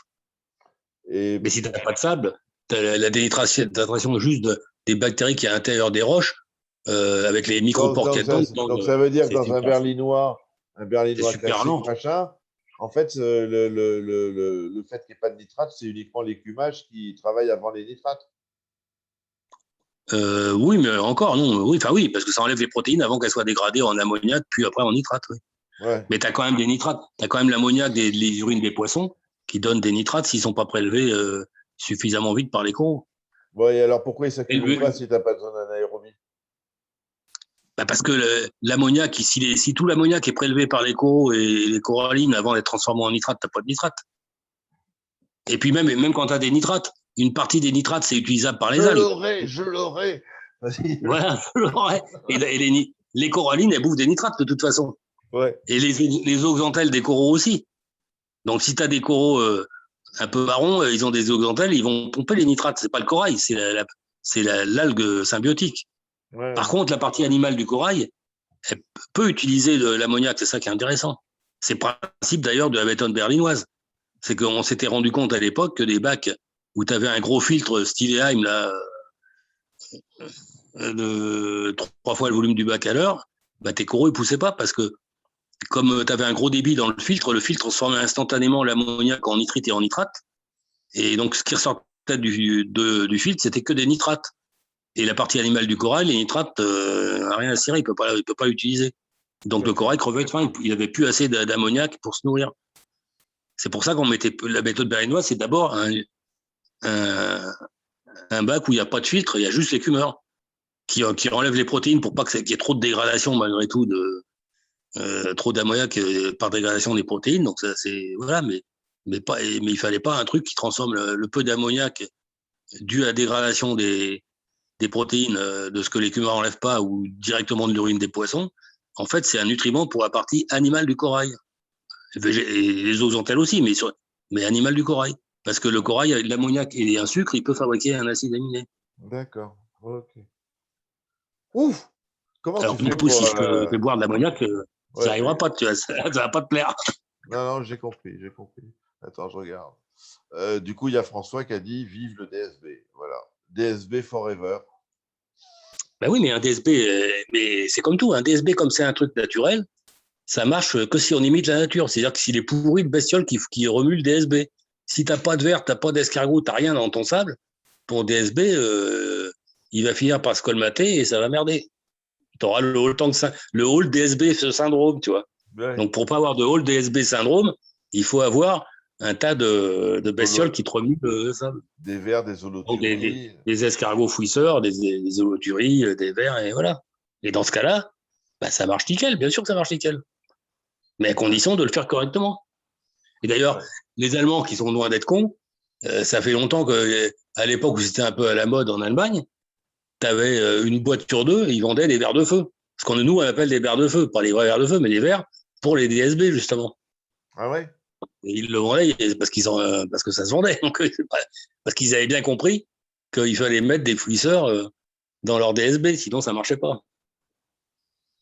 Hmm. Sur un DSB Et déporté, quand tu sais que quand tu sais que dans la nature, sur 1 mètre carré de sable, des fois, tu as 10 kilos d'escargot, Hmm. tu te dis que c'est pas en mettant 3 néritina dans ton bac que ça va suffire. Toi. Ouais. Faut un gros débit pour un DSB déporté ou un petit débit? En fait, ça n'a pas tellement d'importance parce que le DSB va marcher pareil. Hein, donc, tu n'as pas besoin d'un gros débit, non? Hmm. Après, si tu veux qu'il dénitrate, si tu as un gros débit, tu auras plus d'oxygène à la surface, donc tu en auras plus qui va diffuser même à l'intérieur, c'est tout. Il ne faut pas un débit trop bas pour pas que ton. Comme tu as beaucoup de bactéries dans ton sable, si tu as un débit trop bas, ce sera anoxique. C'est-à-dire que tu n'auras pas d'oxygène dans ton eau dessus parce que ça pompe le sable lui-même va pomper de l'oxygène à cause des bactéries. Ouais. Donc, il faut un minimum. Voilà. Mais tu n'as pas besoin de 4 fois le. Si tu n'as pas besoin de passer tout le débit de l'eau de remontée, ça serait trop, tu vois. Mais il faut quand même peut-être 10 fois le volume du bac à l'heure, quoi, un minimum. Quoi, parce qu'il faut quand même qu'il y ait de l'oxygène. Quoi. D'accord. Non, mais je sais parce qu'il y a un truc que les gens ne se rendent pas compte. C'est que 1 kilo d'une bestiole, ça ne consomme pas du tout la même quantité d'oxygène Ah tu ouais? vois, par kilo. C'est-à-dire que par rapport à un poisson, tu vois, 1 kilo d'artémia, ça consomme 20 fois plus d'oxygène. Ah ouais? Parce que c'est plus petit. Donc, comme tu as beaucoup plus de surface par rapport au poids, en fait, puis que tu as un métabolisme plus élevé. C'est comme une musaraigne. Une musaraigne, c'est carnivore, ça doit bouffer 30% de son poids à la journée, sinon ça crève. Donc les C'est un bactéries, métabolisme. donc les bactéries qui sont encore plus petites, elles consomment encore plus d'oxygène? Eh ben, elle consomme 3000 fois. 1 kilo de bactéries, ça consomme comme 3 tonnes comme un D'aran? éléphant de 3 tonnes. Sérieux? Et encore, je dis ça se trouve, c'est même plus, c'est carrément 1000, oui, c'est ça, c'est 1000 ou 2000 fois. Encore, puis ça dépend. Si elle est en train de se multiplier, là, ça devient monstrueux. Parce qu'un truc qui est en train de se diviser, tu t'imagines la quantité d'oxygène qu'il faut pour pour que la bactérie se dédouble. Ça se trouve, là, j'ai pas, il faut que je vérifie, mais de toute façon, c'est plus de 1000 fois. C'est peut-être 10 ou 20 000 fois le métabolisme d'une bactérie, c'est monstrueux. Donc c'est normal d'avoir une baisse de pH quand on rajoute des bactéries dans le bac. Ah bah oui, parce que ça libère du gaz carbonique en respirant, ça consomme de l'oxygène, donc ça libère beaucoup de gaz carbonique. Et c'est pour ça que quand tu as une pollution, ton taux d'oxygène, il chute comme un malade. Ben moi, j'avais fait, quand je m'occupais, même quand un poisson, un truc con, hein, quand les gens ne savent pas, mais quand un poisson est en train de digérer, il consomme justement 3 fois plus d'oxygène qu'à l'état à jeun. Donc, il vaut mieux leur donner à bouffer quand c'est bien éclairé, quoi. Voilà, l'oxygène, c'est probablement l'oxygène qu'il leur faut pour alimenter les bactéries de leur intestin. Tu vois. Donc, c'est pour ça que moi, j'avais un copain qui avait un club avec de l'eau douce. Il avait des poissons que j'élevais à l'époque. Je lui avais amené des poissons arc-en-ciel de Néoténia d'Australie. Là. Et lui, il avait l'habitude tous les 15 jours de changer 80% de sa flotte. Et donc, je lui ai dit, bah oui, mais là, il m'a raconté, je dis, ça craint pas avec le chlore. Il me dit, non, non, non. Puis un jour, je l'accompagne, et puis il m'appelle, il regarde, mes poissons sont en train de crever. Ben, tu sais pourquoi ce coup-là, ça n'avait pas marché? Parce que justement, ce coup-là, il avait donné à manger aux poissons avant de faire le changement d'eau. Ah ouais. Donc le chlore, quand ils étaient à jeun, ça leur chatouillait les branchies, mais comme ils n'avaient pas trop besoin d'oxygène, le temps que que ça disparaisse dans le filtre avec les bactéries du filtre, ils supportaient le fait que ça gonfle leurs branchies un petit peu. Mais les branchies un peu congestionnées, là, quand ils étaient en train de digérer, ça n'a pas pardonné. Et dès il est arrivé à 10 cm du haut du bac, ces poissons, ils commençaient à piper à la surface et puis à se retourner. Juste parce que ce coup-là, il avait donné à manger avant de changer la flotte. C'est pour ça que quand on tripote un poisson, qu'on le trie ou même qu'on le transporte, il faut qu'il soit à jeun, c'est ça le problème. Ouais. C'est la loi thermodynamique de Lindemann, transfert d'énergie dans le réseau trophique. Ouais. Ouais. Il y en a un qui est encore plus calé que toi sur le groupe. Effectivement, qu'il faut mieux respecter. Bon, bah écoute. Oui, je sais, mais j'ai pas prétendu. Moi, je fais de la vulgarisation. Ouais. Je veux bien sortir des trucs comme ça, mais si déjà que vous avez mal à la tête en employant des mots simples, si j'emploie les mots techniques, là, c'est sûr que ça va être compliqué. Hein. Non. C'est super sympa. Bon, écoute, ça fait 2 heures, presque 2 heures qu'on parle ensemble. J'ai vraiment très, très envie de me griller une clope, de boire un coup. Tu veux, est-ce qu'il y a d'autres questions, les amis? Vous avez d'autres questions ou pas? Il n'y en a pas d'autres? Il n'y en a pas d'autres? Non, de toute façon, on fera une autre séance plus. On va refaire une autre séance, ouais, parce qu'au bout de pratiquement 2 heures, c'est l'air de rien, il faut assurer. Hein. Alain, je te remercie pour cette soirée. C'est toujours, à chaque fois je te le dis, mais c'est toujours un plaisir de discuter avec toi. C'est passionnant. Ben, moi aussi, parce que en plus, maintenant que je suis enterré dans ma cambrousse, confiné. Je te sors ton trou un peu de temps en temps. Ouais, hein. ça. On se refera des trucs un peu régulièrement, d'essayer de faire des thèmes précis. Je te souhaite une bonne soirée. Ouais, mais si tu as un thème précis, tu me préviens un peu avant que je me remette à la biblio, voir s'il n'y a pas des trucs nouveaux qui sont sortis. Comme ça bouge des fois assez vite. C'est toujours bien de vérifier ce qui se passe dans les 3 années précédentes. Parce que donc, ça bouge quand même. je te souhaite une bonne soirée. Je vais en profiter pour annoncer un peu ce qui nous attend. Donc, avec Vincent Chalias, il faut voir quand il est dispo, quand tout le monde est dispo. On aura Tom Bolling, le patron de Biota, qui élève des flavescens. Il élève des points. Il élève des points. Biota, qui élève des flaves, entre autres. Incessamment sous peu, nous allons pouvoir discuter avec Hans Werner Belling et Eckhard Berlin, le patron de Tropique Marin et l'inventeur du Belling, Dr Belling, carrément, on y va. Professeur Jobert à venir pour l'épisode 2. Et puis voilà, puis avec Alain de temps en temps, et puis comme ça on passe le temps. Oui, mais justement pour le professeur Jobert, ce serait bien que tu lui poses la question justement de ce qu'il faut pour qu'un Jobert marche bien, justement, qu'il parle de la faune qu'il doit y avoir dans la Jobert. Il prépare des PDF. C'est bien. Qui seront projetés en même temps. On aura droit on a le privilège d'avoir droit à des conférences du professeur Jobert, ce qui est quand même assez unique. Bonne soirée à tout le monde. Surtout que maintenant, les professeurs, des fois, ils ont la grosse tête. Donc c'est bien, lui au moins, il est sympa. Je veux dire, on s'en fout d'avoir la grosse tête. Non, mais lui, parce que des fois, il y en a, ils prennent de haut, le club aquarophile, je dis ça parce qu'en Allemagne. Je te cache pas que je suis quand même intimidé quand je suis devant Jobert, un peu plus que toi. Non, mais d'accord. Mais ce que je veux dire, c'est bien parce que en Allemagne, c'est beaucoup plus courant. En Allemagne, les professeurs d'université, ils sont souvent invités par les clubs et ils y vont, quoi. Ils aiment bien. vulgariser leur recherche. Eh Mais ben, en France, des fois, c'est plus compliqué, quoi. Bon, eh ben, Donc là, sur le récif, comme on y arrive. donc Bonne le soirée. professeur Jaubert accepte, c'est vraiment très bien parce que c'est pas si courant que ça, malheureusement, quoi. Bah, c'est même unique, à vrai dire. Hein. Voilà. Bonne soirée, Alain. À bientôt. Salut tout le monde. La bise. Bon week-end de Pâques. Confiné. Ras le cul de ce Covid. Toi, courage dans ton trou, Alain. Hein. Ouais, Salut. ouais. Ciao. Salut. Ouais. Ciao tout le monde. Allez, ciao, à Salut, bientôt. Alain. Salut. Bye bye.